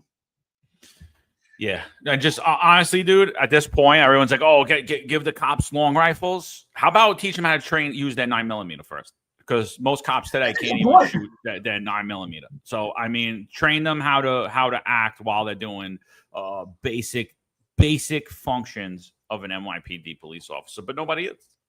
Because, hey, we got to do mobile field force. You guys got to get my parking numbers. You got to go write old lady summonses so you look like a cop. Everything's a number game. You got to shit can your X number of reports. That's probably a new stat. How many felonies did you shit can in transit? That's probably the sergeants and the lieutenants are filling that out. See if you're gonna get that promotion, right? So, bro. It is. Last thing before we go, Leroy Jenkins. I don't know who you are. You've been very active in the chat today, but you bring up a good point. CCRB has cops shook. Yes, it does. If you're out there doing intrusive police work, you could become the most complained cop. You could force a person past me. Yes. But if you are doing this job, you must do intrusive police work to keep yourself safe and others. You know what? It might be a stain on my record right now, being the most complained cop, but I got all my fingers and my toes, and I'm proud to say that all the cops that work for me, they have their fingers and toes too. So yes, CCRB is a major problem. That's why we have to fight back. We need to be a voice to fight this insane ideology by CCRB. We just can't allow them to be in this position. But you have to put CCRB aside, and if you are going to take this job, you have to go home safe. And you know what? If it means getting a CCRB, so what? Guess what? If it doesn't work out, there's life outside. There's life outside the NYPD. But don't let CCRB put a bullet on your back and put another target on your back because you already have one. Yeah, absolutely. Totally agree with you. All right, so 1705, check out the executive perspective. They're going to be talking about the insane discipline. One thing I just want to bring up before we get out of here, Eric, is, and for you, Ron and Rob, too, and I'm curious your thoughts on this. I really think that the insane discipline is not coming out from Jessica Tisch. I'm hearing that some of those transfers are going to be reversed. I think this is a plot and a ploy to unseat and undermine yet another police commissioner in the Adams administration. Because if you look back at when these transfers started, they started under Shell and Kaz. They started under Caban. That's when these ridiculous transfers all started. So I would not put it past a John Shell and Kaz Daughtry to harm good cops, piss everyone off, and then see it's her. You believe what she's doing?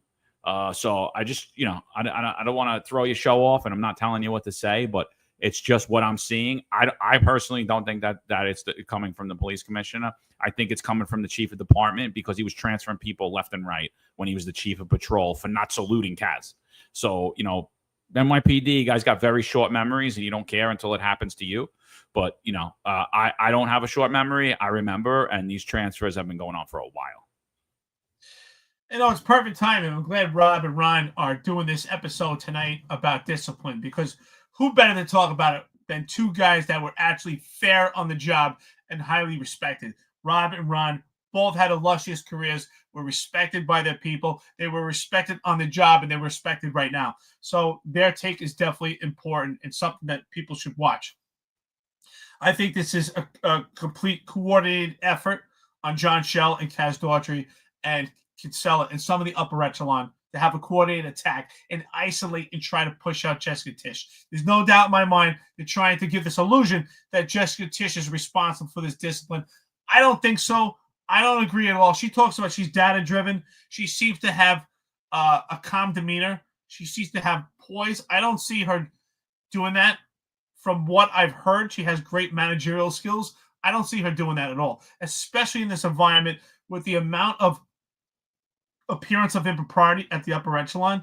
To put so much pressure on these type of menial infractions, I don't see it happening. I think this is a coordinated attack to put the emphasis on Jessica Tisch and make it appear that she's the problem, and to oust her and ostracize her from the cops. And who wins? If she's out, who's in?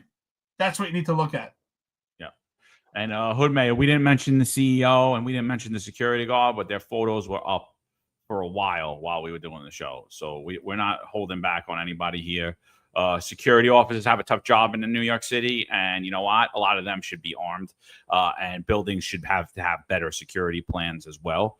But the fact that there's so little armed security in New York is another factor of having an anti-2A mayor and an anti-2A city council. So this is what you voted for. This is what you get. And so, yeah, we definitely honor the security guard. We honor the CEO. We honor the young girl. We honor the police officer. We might not have shouted their names out, but their photos were up for a while. And we talked about all that. So, I appreciate all you guys for joining. Eric, anything else before we get out of here? Yeah, lastly, yes, security guards need to be armed too. There was an incident recently, if anyone saw, July 20th, 2025, in Anchorage, Alaska, just to show you how important it is to arm security guards. There were two masked men outside a club called Gaslight. Gaslight or Gaslit? Anyone has an opportunity, take a look at it. The video is online.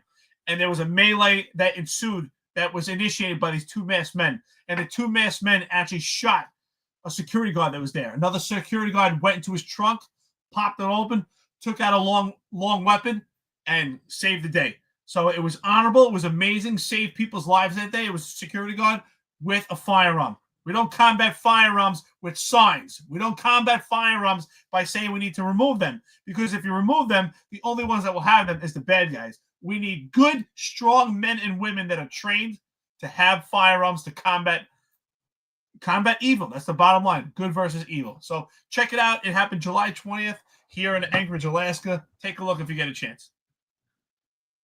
Yeah. All right, people. We'll see you. We'll be back at you Friday morning. We'll be doing our roundtable.